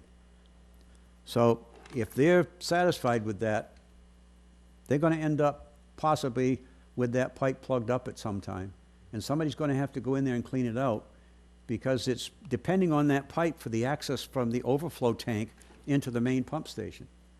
But if they adjusted the level of the pipe and the depth of the well accordingly to make it work, and kept the flow line above the bottom water level in the pump station, then that issue goes away. Right, because it's always above the I don't sludge. think their response really addresses the issue that I was concerned with.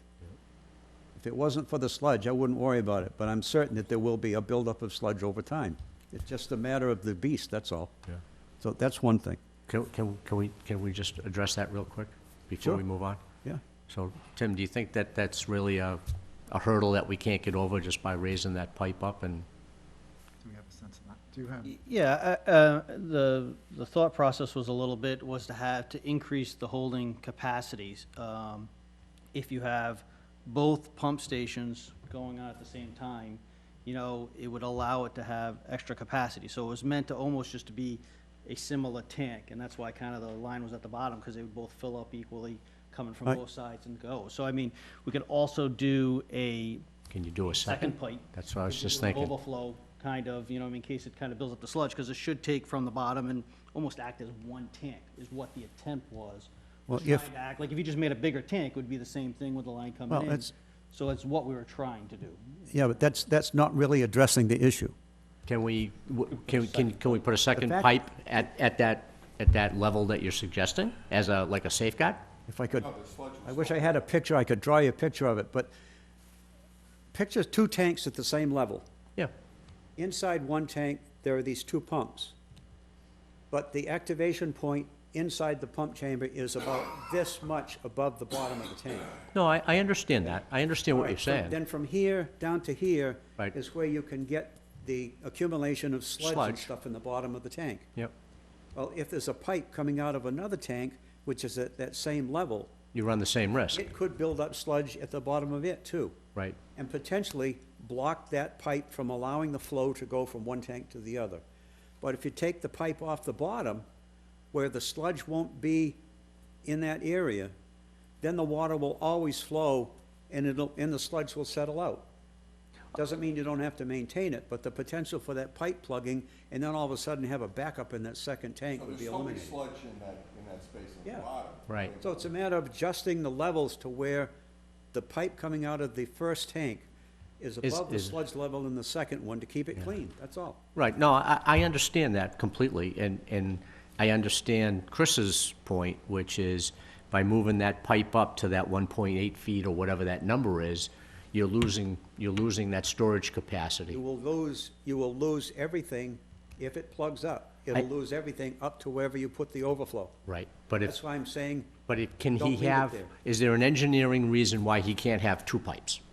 One pipe where he wants it, to give him that storage capacity that he's after, one pipe where you want it as a fail-safe. So if this one does clog up with sludge like you think it will, the second pipe is gonna take over the lion's share of the work. just remember that there is no storage capacity in either tank below where the first pump comes on. Wherever that pump shuts off and the water level ends up right there, you've lost all of that storage volume from there to the bottom of the tank. Yep. So any pipe that's below that Any pipe pump, that's below that, it's going to be in the area that's subject to the sludge deposition. Right. Or the accumulation. Right, I'm so just you're trying to you're make just sure running a that bigger risk of You've got a little clogging. bit of safety factor there, so it works right. Yep. That's item number one. The second one has to do with the retaining walls on the last sheet in front of buildings E and F. I'm still not, I think the response said that the reason why you're putting 6-foot fencing in back of building E is because, for screening purposes, but both E and F face the golf course. So why does one need a 6-foot solid fence and the other one need a 4-foot picket fence? That was all I was trying to understand. And I They can both address, face the golf course, so I don't know what the difference is. But I'm perfectly happy with whatever they want to put there. that's not exactly the case. One directly faces the golf course, the other one overlooks the infiltration basin. And the, Jeez. In the apartments. and the apartments. These are the two walls we're talking about, okay? This one here and this one here. This one here faces over the green. This one here is over the infiltration basin, which is not as aesthetically pleasing. 4 of the units, and then the other 4 units is really over the apartment buildings.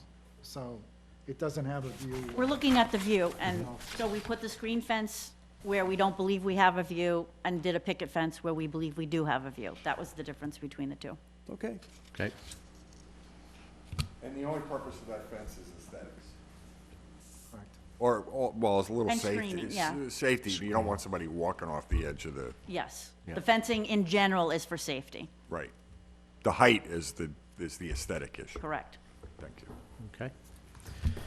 That was it, Charlie? As far as the technical issues on the plan, yes. Thank you. Sam? Carl? As long as we make sure that those items that you noted are captured in the document that Aaron's preparing.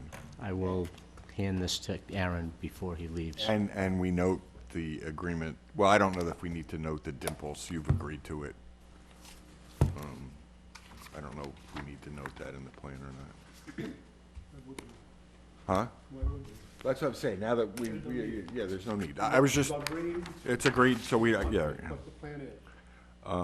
And it, okay.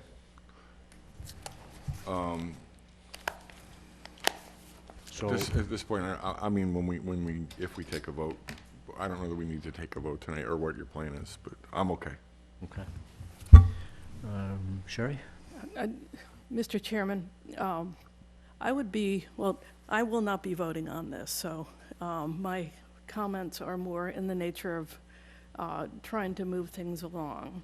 I think it would be helpful to get an opinion from town council on, first of all, the question of whether the agreement that is subject to dispute is legitimately part of the planning board's consideration. And if so, you know, what impact it would have on the planning board's decisions. You know, I'm a lawyer, but I have not thought about property law since law school, which was more than a couple of years ago. So I cannot be helpful in, you know, determining the proper interpretation of this, this agreement. It's obviously very, very hotly contested, both factually and legally, and I think it would be helpful for this board to have the opinion of council to assist in this. Which agreement are you referring to? I'm referring to the easement and sewer pump station agreement. Okay. So I do not believe it is contested in any way, shape, or form, respectfully, that we've had numerous conversations about the content of that agreement with our lawyer, Bill Rosa, and with Bay Point Village's attorney. And there's no great disagreement as to what that document says. So I think the document was negotiated in good faith in 2014. I think there's prior documents to that document that further evidence that the Cedar property has all rights and privileges as negotiated by the town in the 1987 or 1993 transfer in the Bay Bank negotiated settlement with the town when Cedar took the property. And I think that legal documents like that stand on their own for legal determination. I'm not a lawyer. I did negotiate that agreement. I had our in-house counsel, and the Bay Point Village people had Marcus Emeris, someone, a respected law firm. Three names are always better. Pardon me? No, I'm just joking. And we went through that process and got to what we think is an agreement that represents how this should be treated. Now, like with any agreement, if there's a dispute with an agreement, then there's a mechanism to resolve disputes with an agreement. And it's not really the planning board, it's whatever judicial process is involved with that. And we're not having any of those conversations, or I haven't to date. So- We've had disagreements on what things say in the context of the agreement. Lawyers seem to be on the same page. And if the Bay Point Village Association is not satisfied with the result of this process, because I believe we're following that agreement in this process, then they can take it upon themselves to remedy that in a court action. If I'm not happy with something in that agreement, then I have that remedy as well. So I really, long speech about nothing, I think that agreement says there is an agreement, there is a document, there's an easement. When you look at where that pump station is, I don't know if you had the benefit of the maps I had last week, if you looked at any of that. It's there's the clubhouse, pump station across the street. There's no scenario where the Bay Point Village Association owns this pump station. It's thousands of feet away on our property. So, and I'm answering that very first question, which is why the very first whereas in the agreement says the Bay Point Club owns the real estate, the buildings, and the pumps. And Yeah, I don't see actually any mention of the pumps there, but. Yeah, that's what, Oh. I was just gonna say the same thing. It doesn't mention No. the pumps. So, and I will not dispute anything that you're saying. Sure. What I do see, though, is disputes about the question of ownership and, various facts surrounding the agreement and its performance. I think that the planning board is not well-positioned to resolve such disputes.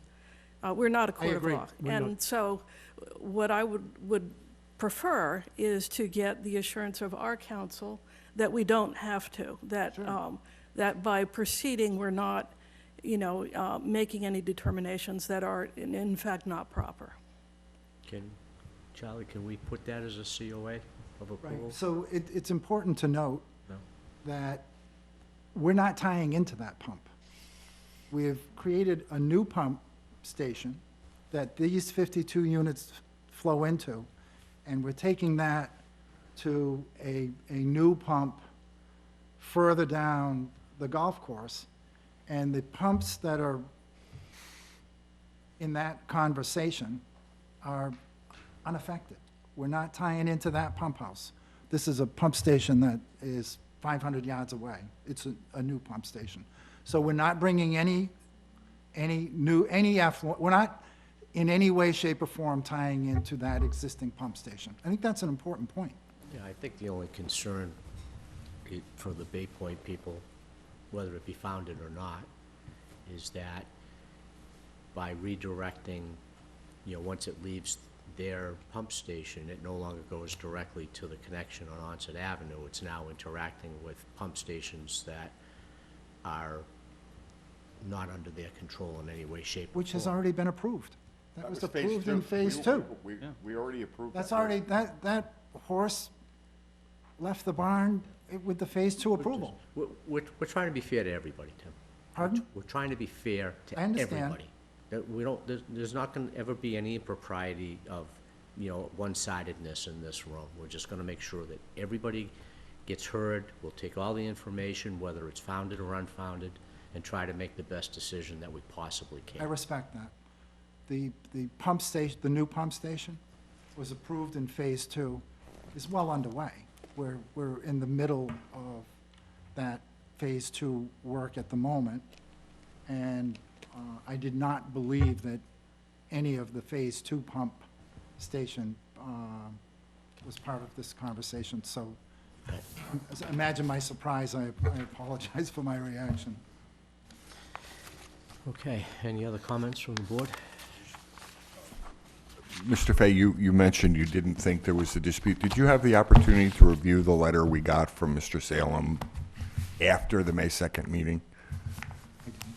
I think that's where we're saying the dispute is still unresolved, because he wrote a very long letter disputing everything you said.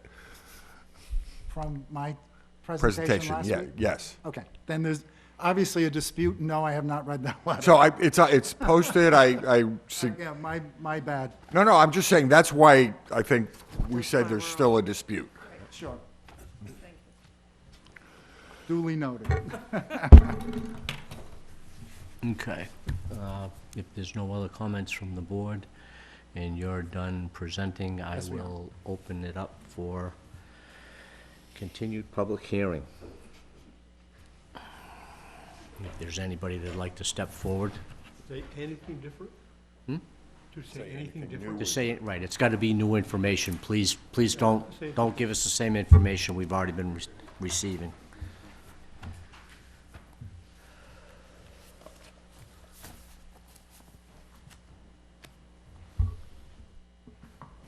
Good evening. I'm George Salem. I'm the president of Bay Point Village.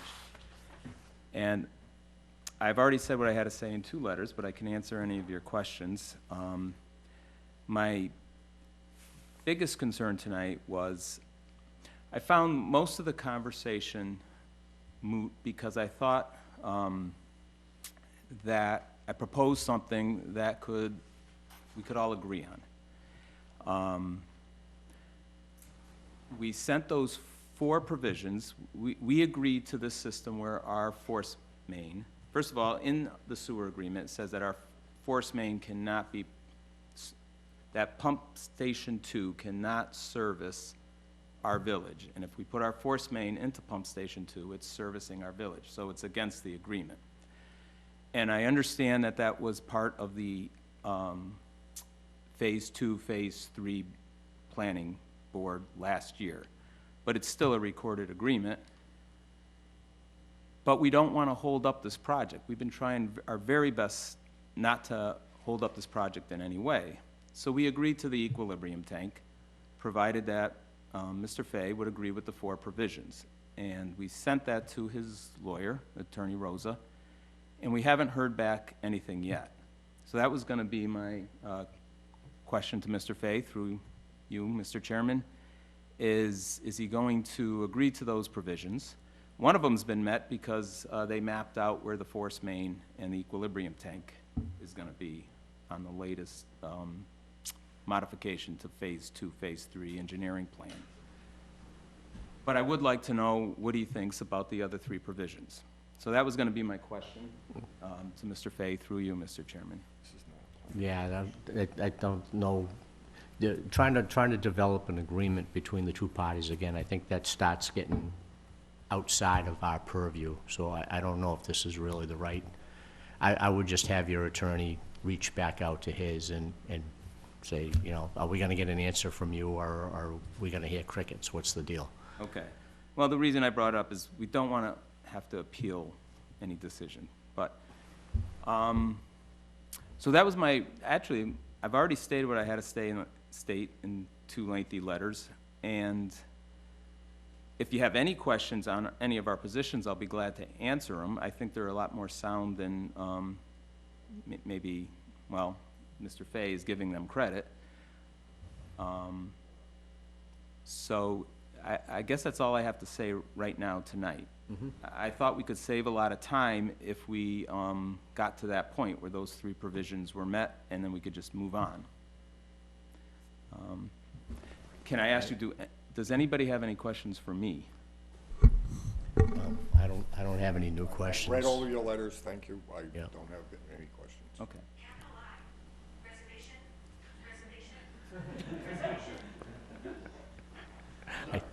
I think. Thank you very much. Thank you, George. Okay, that was new. Okay, whoever is, I can't see that far. Oh. Got my wrong glasses on, Annie, I couldn't see you.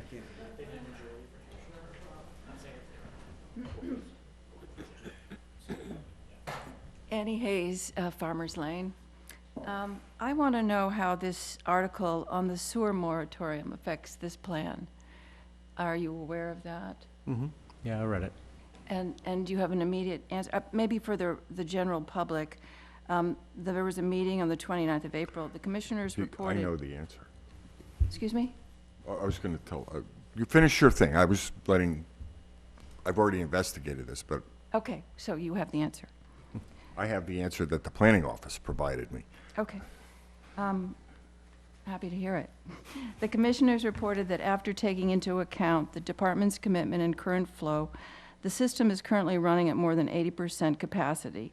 That's the threshold that triggers a process with the state's Department of Environmental Protection, which they're trying to avoid, which they state later because it's very costly. Therefore, the commissioners are putting another moratorium in place. That means no new flows to the plant will be approved, no new buildings beyond those already permitted, and no additions that would increase flow can be connected to the sewer. So, Mr. Chairman, through you to Ms. Hayes, I had exactly the same question when I saw the article, and I spoke with Mr. Buckland, and he assured me that the flows for this project were accounted for in The 80%. the 80, whatever the number got them to 80%. That was the answer. And Aaron, are you confirming that? Yep, I will confirm that is what Ken had told me as well. So it's already accounted for before the moratorium. I think when you read that, you said no new, and I understand why this seems new, but that comment from, No. comments from Guy would be prior, yeah. It says beyond those already permitted. This has not been permitted. is it? Again, I was told that it was accounted for. Pardon? The volume has been figured into the sewer system. Okay, but it's, that's. That's a news article, I That's can't. contradictory to that, but I will take Mr. Buckland's word for the moment. Say that the news article may not have the facts 100% correct. Okay, great, thank you. Is there anybody else that would like to speak?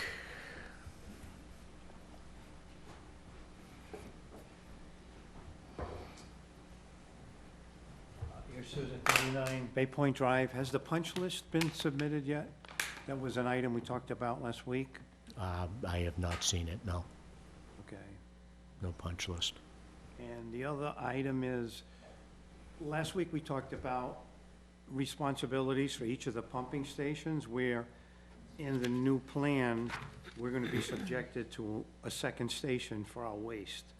And I think Mr. Fay said, when I say we, I mean the original station that's there now, the Bay Point Village Pumping Station. We would only be responsible for our expenses.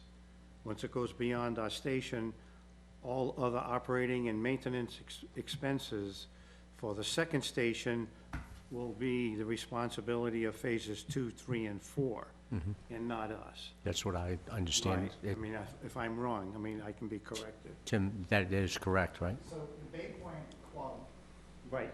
has an agreement. Yeah, you'd have to come up to the mic.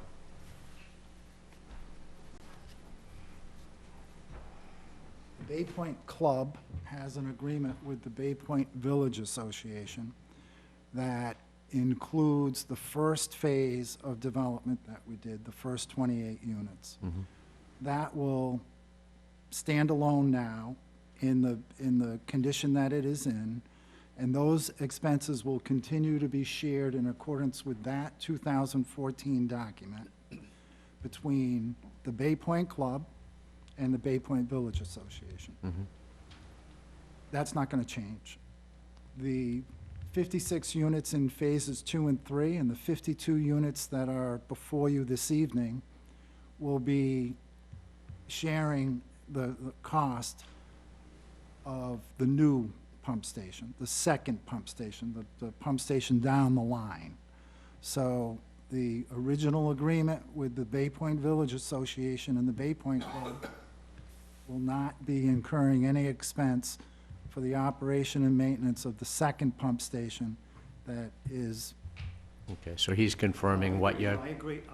I only bring it up because I want to somehow protect us in the future, in the event the property is sold or there's some kind of misunderstanding with phases 2, 3, and 4. Like you have that pumping station agreement now, could this be appended on there? Some legal document that we don't get caught in the crossfire, will we somehow become involved with that station? That's my concern, that's the concern of most of the residents. Because our flow is going to be, we're going to double the flow. It would require amendment to the 2014 document that would require us, me, the Bay Point Club, and the Bay Point Village Association to mutually agree to modify that document. So, based on everything before you, I don't think that's going to happen. Do you? I mean, it's a legal document. It I don't stands think on it's its in our own. Can it purview. be amended? Sure. Would it require the consent of amendment of the Bay Point George Salem's group, Mr. Salem's group, Bay Point Village Association, and the Bay Point Club might, for some reason, have to amend that agreement? That would be a joint thing that we would do, and I'm not prepared to give up my legal right to amend a legal document. yeah, and at this point, their only legal responsibility for costs incurred is anything up to their pump station and out of their force main as far as the new pump station, as Correct. opposed to that force main going to Onset Ave. Correct. So nothing really changes on their end. Nothing changes, right. No, I only brought that up as a suggestion, appending it to that document. I mean, if it can go anywhere else that has some kind of a legal bite for us, I think that would be fine. But it already has the force of a legal document. Right. It already basically states that, It doesn't state that, though. It doesn't state that it's not shared. well, I think, again, we're diving into the legal profession, and you're asking us to go someplace we have no business being. Right, we just want to be covered, that's Yeah, all. that, again, I think that's between your appointed lawyer, Bay Point's appointed lawyer, to hash out something that works for everybody. I just don't see it being something we should be getting involved in. Okay, I just brought it up because we talked about Mm-hmm. it last week. I appreciate your comment. Well, we've weighed heavily on this whole. Yeah, trust me, these decisions that we're making or about to make, either tonight or in the next meeting, are not something that we're taking lightly. We want to do what's best for the town, we want to do what's best for its residents, and sometimes the line that we walk trying to find that decision is pretty damn thin. Right, and we just want to see this come to fruition as fast as possible as well. We're not interfering with anyone's project. Well, We just want to be covered, Mm-hmm. so down the road, when the volumes are doubled going through a single pump, and they have a major issue, they don't come back on us, Mm-hmm. because I could see that happening. Well, We're gonna put a lot of mechanical, wear and tear on that pump. mechanical failures are always a possibility. Anything mechanical, regardless of who owns it, is subject to We just failure. want to clarify who is responsible for what, that's all. We'd like to see this come to fruition, too. Okay, we're all part of it. Yeah, I mean, it's your community, it'd be nice to finally get the community built, Okay, so. All right, thank you for coming up. so you'll be getting the punch list then? It was requested at the last meeting, we haven't seen it. And Mr. Reynolds is the one who was supposed to give it to you. Okay. We'll have to make sure we get that.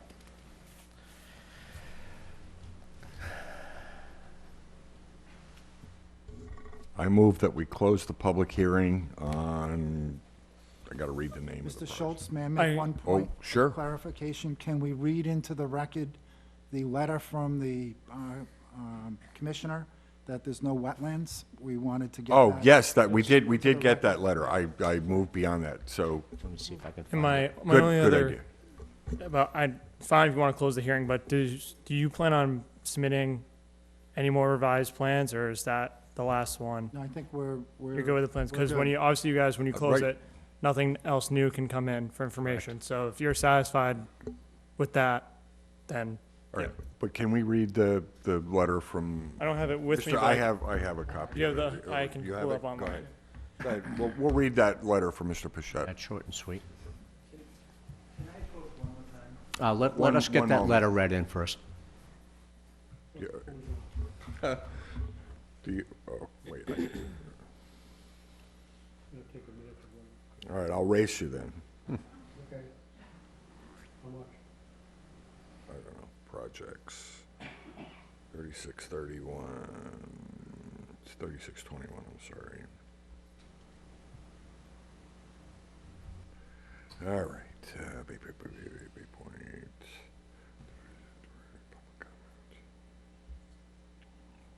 Okay, I win. Okay. You win. Yeah. Okay. All right, now let's steal your thunder, go ahead. I gotta find, you have so many emails from today. I stopped looking, so. Oh, I'm going to read it in. I have it. Let me read it in. Okay, so, memo to the planning board from David Pichette, Conservation Administrator, dated May 9th, 2022. RE Bay Point Phase 4. The proposed Phase 4 project of the Bay Point development does not fall within jurisdictional areas subject to protection under the Mass Wetlands Protection Act or the Wareham Wetland Protective Bylaw. Therefore, no permits from the Conservation Commission are required for this project. Please let me know if there are any other further questions. That's it, short and sweet. So that is in. George, you wanted one last statement, and then we're gonna close the public hearings. Because of what was just said, that Bay Point Village owns up to Pump Station 2, and then from Pump Station 2, it it goes to the phase 2, 3, and 4 responsibility. There's an equilibrium tank in between, and Engineer Raleigh just mentioned that things can happen with that equilibrium tank. And what I asked is, so we pretty much only want to be responsible up to that equilibrium tank, which comes before pump station 2. So can I get clarification on that? It's the maintenance of the equilibrium tank that I'm talking about, as well as the cost to install it. Tim, do you want to comment on that? The, I- can you, Chris, locate where the equilibrium? It's right next to the pump station, basically. It's just another. Yeah, you'd have to come up. Where would it be? I mean, It's new, It's just It's a, new it's just a equipment? second tank right in front of the new pump station. So it's all part of the So new you- pump so station. it's nowhere near the pump station we have with Bay Point No, Village. it's the No. new pump It's sta- phase 2 500 pump yards station, away down Correct. where the new pump station is. right next to it. And everything that we're doing that is new has nothing to do with that agreement and the Bay Point Village Association, and we're responsible for all of it. okay, so it's It's clear. it's easy to state in layman's terms that their responsibility for any repairs, maintenance, or upgrades ends at the point where their force main meets the equilibrium tank. So I just need to, I need to make a point of clarification. It's not them and it's not us. We jointly have an agreement that's dated 2014 that shares the responsibility and cost for the maintenance of that pump station. Yeah, but we're not So- talking about that pump station. No, we are. We're talking about, right now, your shared cost, if I understand this correctly, goes from the pump station to the point where it meets Onset Avenue, correct? Yes. Okay, so you're, with the new plans, you've interrupted that pipe that goes directly to Onset Avenue, and you're diverting it to the equilibrium tank, correct? Correct. Okay, so, I think what George is looking for, and I think I understand it, is he just wants clarification that that agreement changes in no way, shape, or form, whether the end of that line is at Onset Avenue, or if the end of that line is at the equilibrium tank. That's where the responsibility ends. It absolutely does. Okay, so it's on the record. That's exactly that. Our cost sharing ends before the equilibrium tank. That's exactly right. Correct. Okay, Thank you. so, Thank you, Chairman. yep. Okay. Having, yeah, I was just gonna say, Mr. Schultz has made a motion to close the public hearing. I'm looking for the name of the project. Mr. Chairman, I move that we close the modification to special permit, site plan, special use permit, site plan approval for Bay Point Club Mixed-Use Development Phase 4. Second. Okay, Before we- you vote on that, could I ask whether or not you're expecting any further changes on the plans with respect to the comments that I had tonight on that equalization tank? Yeah, Tim said that you had no intention Right. of putting forth any new I plans. still have not seen that basement plan that I asked for last So week. I asked Mr. Henderson today, and he did it Wednesday of last week, thinking it was going to be part of this submission. He sent it to you today. Yeah, see, that's. And I'm Right, sure it so was then- very late. Chris is Yeah, that's, sick. Mr. Chairman, I move that we continue the public hearing until, oh my God. well, I don't, unless Ms. Gleason's is happy with, Well, I mean, if we close it today and we don't have that document, you'll run the risk of her opinion The moving document one was way or another. emailed to you Yeah, but we're not, this afternoon. we're not gonna be taking, we've had this discussion in the past. There's not gonna be any more late-breaking 11th hour information. It's just not gonna happen anymore. We're not gonna do it. So we have two options. We can close the public hearing and move forward, knowing full well that there's information not in our hands, which may or may not affect our vote, or we can continue the public hearing to the next meeting and get the last of the information, close the hearing, and then vote. And also, one more note on that, as well as that Mike Baptiste is not here, and you need a supermajority to get approved for this project. And RC, not that Sherry doesn't count, but Sherry can't vote on this project. So, I'm not saying if you were to move forward and vote tonight, you would need yeses from all of you. Right. And that Unanimous? runs a risk as, Be unanimous? Would has to have be, to you be need to, you tonight. need it would 4 to be. 5 for a special permit. So, So that runs the risk if Tim would like to do that, he can. If he wants to wait until Mike Baptiste is here. I didn't expect this. If I knew this, I would have said something, but I didn't know this was. I haven't talked to Mike, so I don't know if he's ill or what the story is. So if it's acceptable to Mr. Fay, I'll move that we continue the public hearing.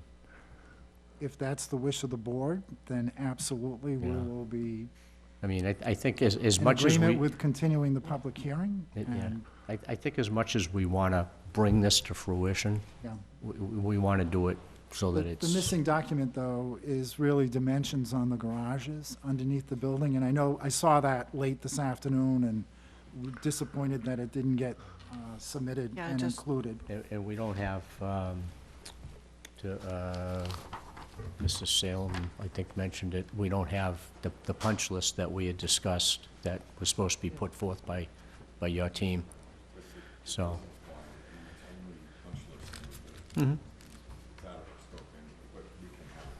I don't know what that was. Okay, so. we have- It was I think it was a punch list of open items for the residents and the construction, which is really, just for the record, I think he wanted it on the record. All right, so have I'm a- going to make 2 motions. 2 motions, okay. Okay, first motion is, I move that we continue the public hearing until what date? What's the next meeting? May 23rd. 23rd. Oh, to What's May. our schedule look like that night already? It's, it won't be that bad. I mean, you're gonna have I know Ferring Doty Hill. Street, it's gonna You're be gonna there, have Bay Faring Po- or Hill. You're going to have Fearing Hill, Ferring which Hill's is going to good. be on that. But I think this is going to be a quick, I'm not expecting to get a lot more, Yeah. other than confirming that we got these last few items. And so one of the reasons I want to continue the public hearing is because I'm going to make a motion following up on Ms. Quirk's motion that we request input from town council about our role in the sewer, agreement. the sewer agreement, which I don't think we have a role, but let's get town council, let's at least request town council.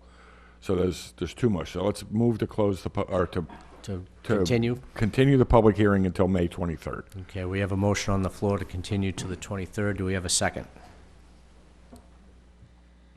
Second. Okay, motion by Carl Schultz, seconded by Jane Gleason, to a vote. Sam Corbett? No. Carl Schultz? Yes, I made the motion, so yeah. Yes. Jane, and I will vote yes. So 1, 2, 3. That was 3, 1, 1, 0. 0. 3, 1, 0 to continue to the 23rd. Okay, Mr. Chairman, I would like to make a motion, following up on Ms. Quirk's recommendation, that we formally request through the planning office that the town attorney provide guidance, and that as broadly stated as I could be, confirming that the planning board either has a role or has no role in the In the sewer agreement? in the sewer agreement, by the 23rd. Okay, we have a motion to address the sewer agreement with town council and our role or no role in its existence. Do we have a second? Second. Motion by Carl Schultz, seconded by Jane Gleason. Sam? Nope. Carl? Aye. Jane? Yes. Chair votes aye, 3, 1, 0. We'll see you on the 23rd. Thank you again for the time, effort, and energy that you're putting into this. Appreciate it. Have a good evening. You too. Have a safe ride home.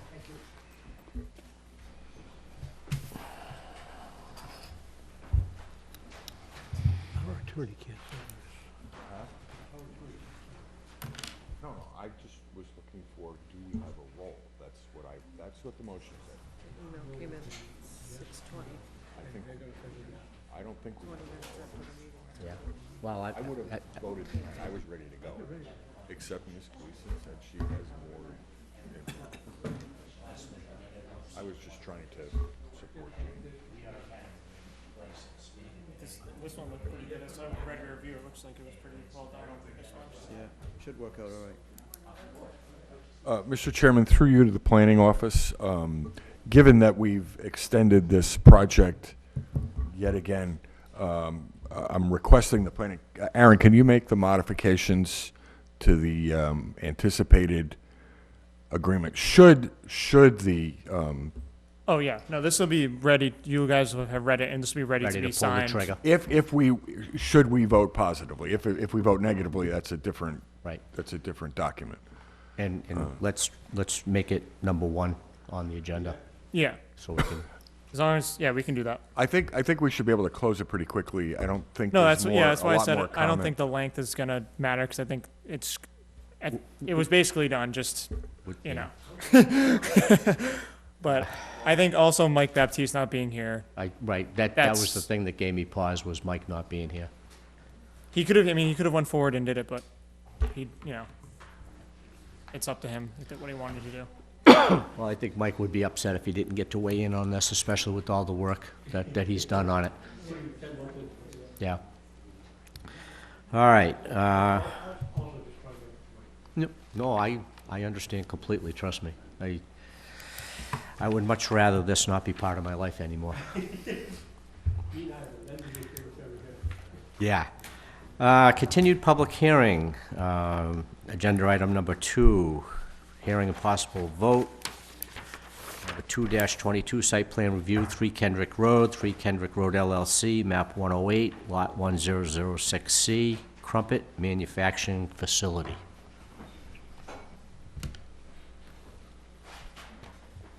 Can't wait to start smelling those crumpets. But you taste them. Just want to taste one. Just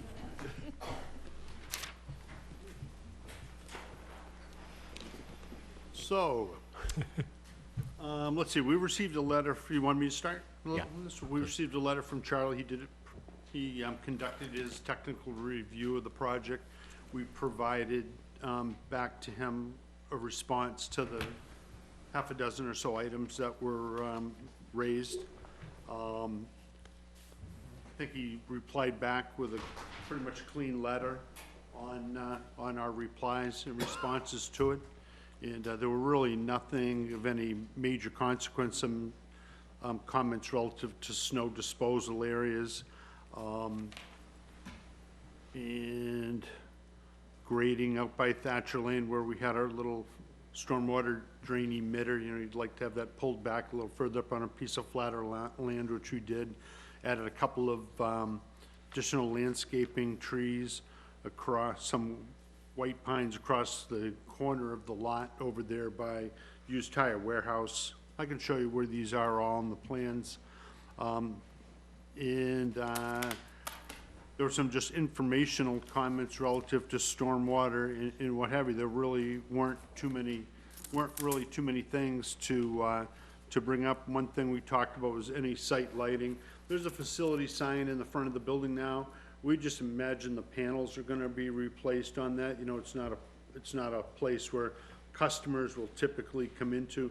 Perhaps if they lease out a portion of that 5,000 square feet of the front of the building, maybe they'll have people that come in there. They have to have a crumpet window. They do not have a crumpet takeout window. No drive-through crumpets? No drive-through crumpets, right? Thought we did away with drive-throughs. But, you know, that's essentially what we had. There wasn't really too much at all. I know that our client has already purchased the crumpet machine. It's being delivered. He needs a building to put it in. He's kind of under the gun to get a building constructed To put the crumpet machine in? put the crumpet machine in. Isn't the machine from like, isn't it from the UK? Did he ship it over? It's from the UK, and, you know, he's not real happy about having to keep it wrapped in, you know, plastic out in the parking lot and what have you. Not that that's gonna actually be the case, but, you know, we do have to get the thing rolling, and I think that everything is pretty much in order. We did get a clean letter on it, and, you know, it's a nice site, good site design. We have a contractor that's been, the owner has selected a contractor. He's I would consider him a top-tier contractor. You say he understands parking lot construction? Yeah. Paving. Yeah. No, I think he does. That's good to You know, hear. and even, you know, if you were so inclined to be interested in having those types of conditions for compaction on the roadway base material in this decision, you know, we would have no objections to that. We would expect nothing but that from the people that are gonna be doing the work, so. Okay. Charlie, I read the letter. It looked pretty straightforward as far as your responses. This is a fairly straightforward project to begin with, Yeah, so there wasn't an awful lot to really it's critique. take a look at it. Yeah.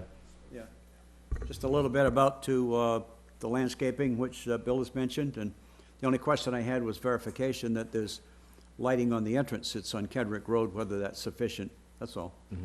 Okay. Because I think he mentioned that there was a light on the utility pole across the street. Well, it's on the same side of the street, but it's probably, I don't know, a couple hundred feet up from the Oh, driveway oh. entrance. Well, if it's up that far, it may not be enough to light the entrance, but I'm not so sure that it's a real concern because the entrance is there already. Correct. So if there's not a substantial increase in traffic, which I doubt you're going to have based on your project, it may not be a concern, but you can always write it in that it's verified into your conditions if you want that. To verify the lighting is accurate. Yeah, if you see that Thank you. there should be I could say that word. a light at the entrance, a post lamp or something, if he's gonna change the sign, maybe that would indicate the entrance enough. But other than that, I had nothing specific on this project. Okay, cool. Questions, concerns? I have a couple. First, I want to read into the record that I missed the March 14th meeting where this was read into the public record. I did submit a certification to Town Clerk and the Planning Office that I viewed the video, and I believe that qualifies me to participate in this decision. Okay. So that, I wanted to read that into the record. Second thing, through you to Mr. Madden, I'd like to ask a couple of educational questions. Please understand this will in no way affect this project or my vote, but I also want you to understand that going forward for future projects, I'm going to start asking this kind of question. So, is there an opportunity to put solar on the roof of this project? A portion of it, I would say yes, where the new building is being constructed and the amount of roof ventilation from the crumpet machine, it really consumes a lot of area. I think that, you know, it has 3 or 4 pretty large exhaust vents from that, and whether or not that heat would have an issue with the solar panels, I'm not certain, but it's a 6,000 square foot new addition. I didn't familiarize myself with the roof conditions of the existing buildings, so I can't speak to that, but I would say it would be limited in any event. All right, in the future, I'm going to start asking these things, so as you come forward, think about that, and as you do your designs, please think about that. I know I can't require it, but it's, as you may be aware, the town is very interested in its relationship with solar. So the same question about canopy over the parking lot, is there an opportunity there? I think that would be pretty significant cost element to the project, and I wouldn't think that would be something they'd be interested in entertaining on this site. Okay. And as I said, I know it's late in the game, and I just thought I would bring that up. And then, Good questions.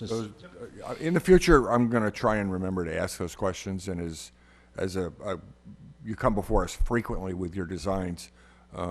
Yeah, anticipate the questions. On the same token, I can present that to our clients and tell our clients that these are questions that we will be asked, so, you know, let's evaluate it and understand it. Yes, and so come if up you with a could, reasonable solution. if you could do that. Sure, not a worry at all. And in instances where cost is a concern, looking into grant programs, which are sort of a moving target, is something that you could pose to your clients. Good point, yep.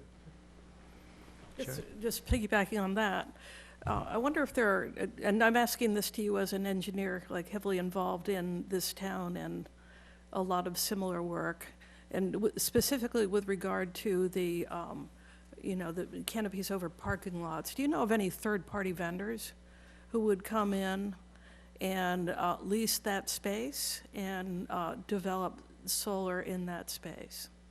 I don't know firsthand of any, but I think that if you were to go down the end of Thatcher's Lane and look at the building that the Natural Resource Conservation Commission built, Conservation District built some time ago, they have a canopy over their parking lot. I don't know how that worked out, but that'll also give you a pretty good idea of the significant nature of the structure that needs to be built to hold those, hold them up.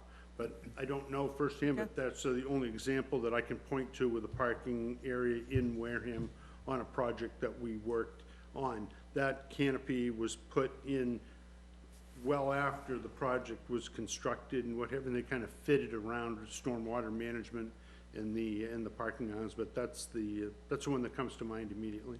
Yeah, that's why if we can consider it up front as part of the design, it would certainly, I think, reduce the cost and barriers to implementation. Mr. Chairman? Sure. Just one other thing on that point, just thinking about it a little bit. I think it would depend on the use of the site to some degree. Those panels that are on the site that Mr. Mad just referenced is sufficient for a small car to go underneath. Right. You're not gonna get a tractor trailer in there because they'd be whacking either the posts or they wouldn't be high enough. Yeah, So, good that point. would be something to think about in terms of future development, whether or not it's sufficient to To accommodate suggest it on industrial the roof, traffic. Maybe not a Yeah. canopy for tractor trailers. Yep. Okay. Okay, so, with that said, I would entertain a motion to... That's where I was headed. Oh, there is no public left. There's only Annie. Well, Tricia's here. She's the public. One time I looked at my phone, what am I in trouble for? Paying attention. Being a public hearing, we would entertain comments from the public on this project if there are any.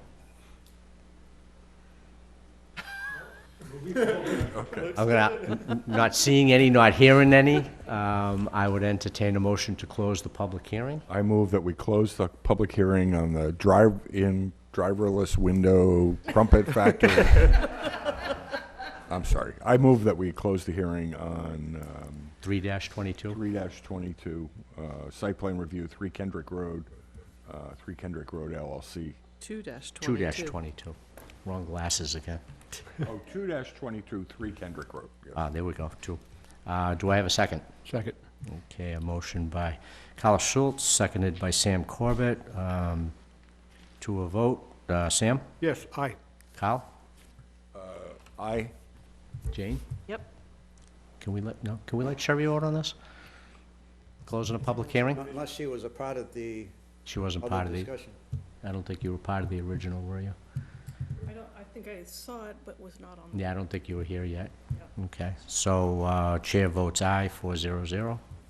To close the public hearing, I would then entertain a motion for a vote of approval. Before we do that, can we read the conditions into the record?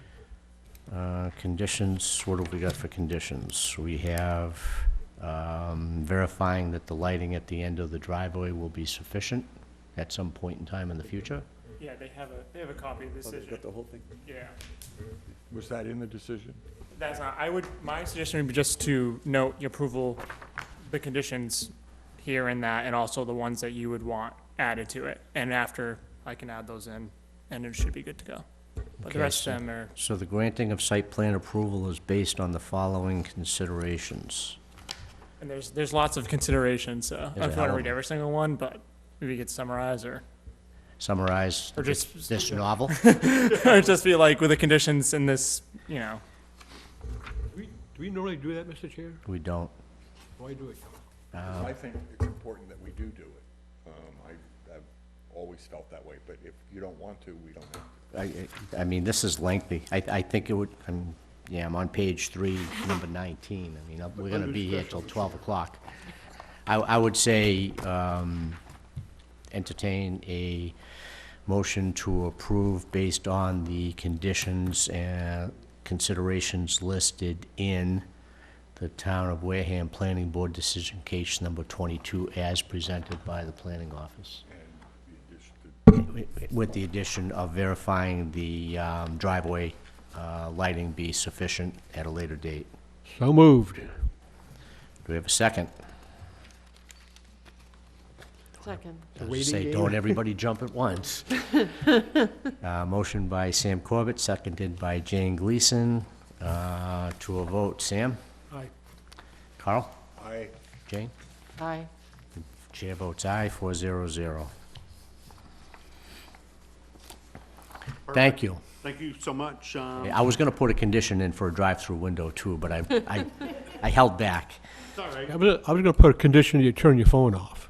Oh, I know it, huh? 3 times. Well, it was really bad news, you know, it's not good news. Very disappointed. Vacation canceled, was leaving tomorrow. Captain has COVID, Oh, jeez. couldn't be worse, really. So, but thanks so much for your time, much appreciated, look forward to a good project, and, Have a good night, Bill. All right, thank you. Do you need this signed tonight, Aaron? If you guys, you can, the signature page is separate from the condition page, so if you feel comfortable signing, I'll change the conditions unless you guys want to come into the office with a new. Yeah, I'll come into the All office. right, so I'll just draft a new one and you guys come in and sign it. All right. Okay. Last and very not the least, public hearing item number 3, vote on continuance to 523, 3-22 site plan review, 5 Doty Street, Jason St. Martin, map 103, lot 1027, parking lot. Do we have a motion to continue? Before that, I have a question. First of all, the applicant is not here. We can't continue a meeting without did they request this? Well, the reason was not to rush Charlie, but just because they were waiting for the review. That was the reason for the continuance, but they They requested did them. request it, so we Yes. do have a 2-party. Okay. When? When did they request it? Last week, maybe Tuesday or Wednesday. Okay. We I don't weren't- have the exact date. We weren't notified that they were going to continue. I got the question asked to me, are you gonna be ready for Monday night for this? And this was last week, and I said no. Yeah, so that was my fault. I didn't let you guys know, but All right, yeah, if you could I keep did us ask that. informed. We gotta get the process moved We'll out. keep streamlining it I'm okay. I move that we continue the public hearing till, for, this one's 322. Yeah. This one's 322. No, it's not. yeah, it is. Oh, yes, it is. 322, site plan review, 5 Doty Street, Jason St. Martin, map 103, yada, yada, yada. Second. Okay, so we have a motion, Carl Schultz, seconded by Sam Corbett. To a vote, Sam? Aye. Carl? Aye. Jane? Aye. Chair votes aye, 400, to continue to 523. Mr. Chairman, before we move on, I know we closed 3 Kendrick Road, but we didn't add the compaction study, which even Mr. Madden suggested we start Agreed to. adding that to those. Can we add the compaction Yeah. study? I'll scribble it How in on many- the end. How do we phrase that, Charlie, the compact? It's like one study for every, 1,000 square feet, or it's something like that, right?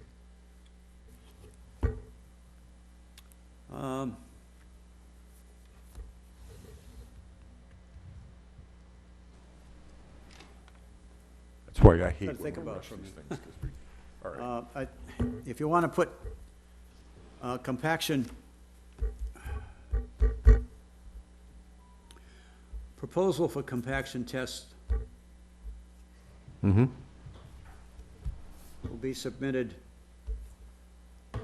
Prior to, to the, say, to the planning office, or, no, make it to you, to the planning board prior to when the compaction tests are to be completed. What I'm trying to say is if they give you, say, a schedule of how many tests they're going to do and what date they're gonna do it, then we could figure out whether it's sufficient. I can't give you the number of tests off the top of my head. All right, so Okay. going forward, give I think you we a- should start adding that. yeah, we can make up, maybe we can make up a standard statement that we can add into the COAs. Yeah. Shouldn't they give you something like a site plan mapping out where they're Like doing test pits, they would do that? To be honest with you,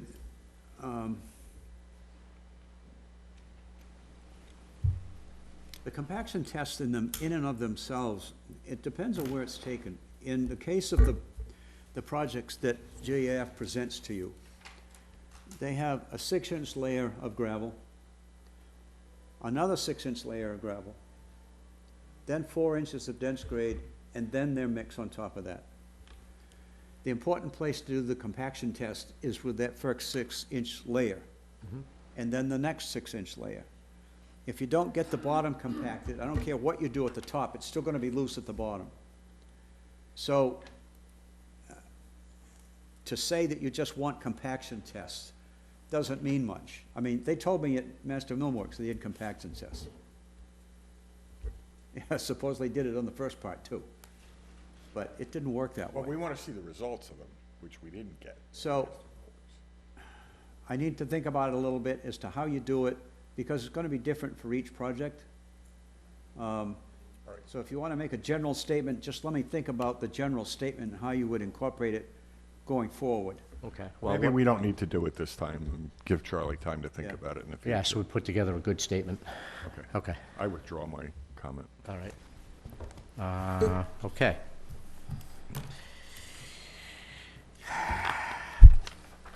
Other public business? Anything? One question, Charlie. What Bill said about the square footage or square yards of material, would that be something we should investigate? And his idea that then you're getting a third party saying, yeah, they bought this much. Would that be something we would be interested in doing? I don't know whether you wanna get specific or not, but I don't think it's appropriate in this particular case. I don't think it means anything. Yeah. It wouldn't tell you anything like Master Millworks. It would tell you, When I first raised this issue with them, that was one of the first things they said. Oh, well, we put in 1,500 yards of material in here. Well, in one section, because they overdug it, they ended up putting probably this much in there. And it's all over the place. So, No, what no happened was guarantee. that they started putting the material and the base material in the day before they wanted to put the mix in. And I got the call in the early morning yeah, I remember that. to try and go over there and look at it. Well, they're going 6 ways from Sunday trying to get this done. They hadn't cut out portions of it substantially to get the base material in there the way that they should. So it was just a mess, because they had it in their head, they're gonna pave tomorrow come hell or high water. Yeah, I remember that. So It was the fact that they put 1,500 yards or 5,000 yards of material in there Doesn't help. doesn't mean a Doesn't thing. matter. Okay. Yeah. No, I just wanted your opinion on that. Sounded something we should at least investigate. Yeah, if the rough It's- grading is all Yeah. over the place. That, right, then the amount of material purchased means nothing. Yeah. Yeah. I mean, you've got good people, and then there are others that leave things to be desired. I mean, just as an example, when they did Walmart's parking lot, when they constructed that, they put down the binder course on a good portion of that Walmart parking lot. I went by there the day after, they were ripping it all out. Because the mix composition that they put down did not match the specification that they put out for the project. So every bit of asphalt binder they put down in a good portion of that parking lot came up. But at least they, as the project, they undertook that. Right. They held their contract. It probably was in their contract specifications and documents that they had. I wasn't a party to it, but I witnessed it. And I was involved in a lot of the inspection work that went on there, and it was an entirely different thing. Yeah. So you're gonna run into this every once in a while. Well, I think tonight, hopefully the message has been sent that this isn't gonna go on anymore. We just can't let it go on. At some point, we have to ruin someone's day and say, right, here's a copy of the approved site plan. You didn't follow it. Go make it right. But we need to rely on the enforcement officer to do that. Right.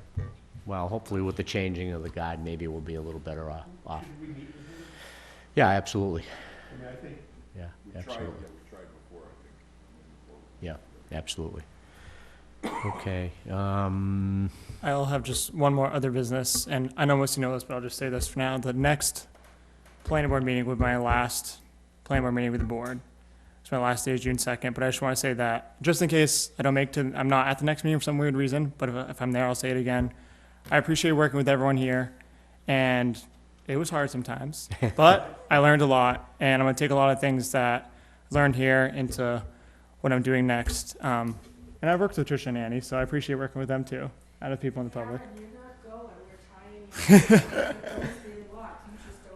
That's what they're telling me. But yeah, so I just want to say I appreciate the time I've got to work with everyone, and I'll keep going till the end. But Well, we if I'm at the appreciate next it. meeting, I'll say this again. But I just want to say it now just in case I'm not there. Okay, just.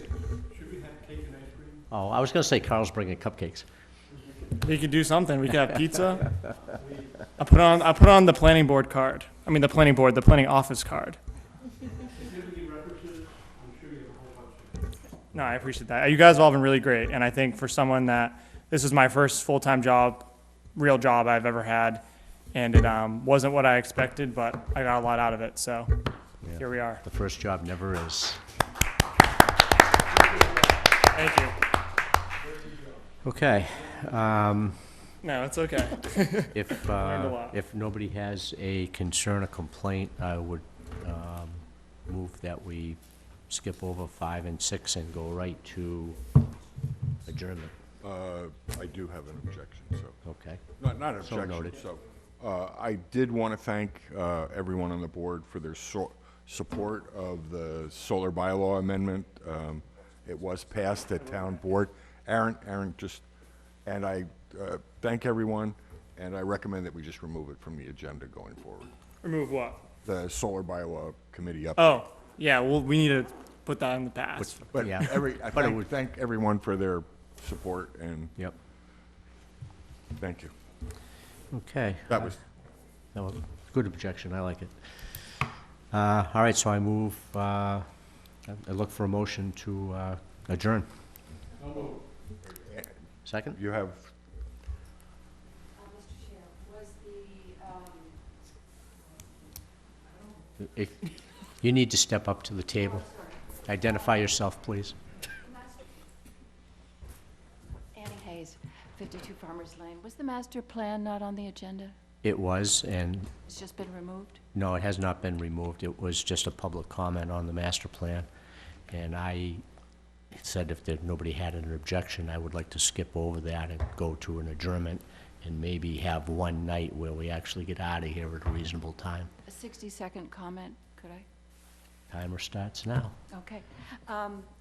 The last time I was here discussing the master plan was when Mr. Swenson was the chair, and he said it was a 52 contradiction document. And I said, well, is it serious or not?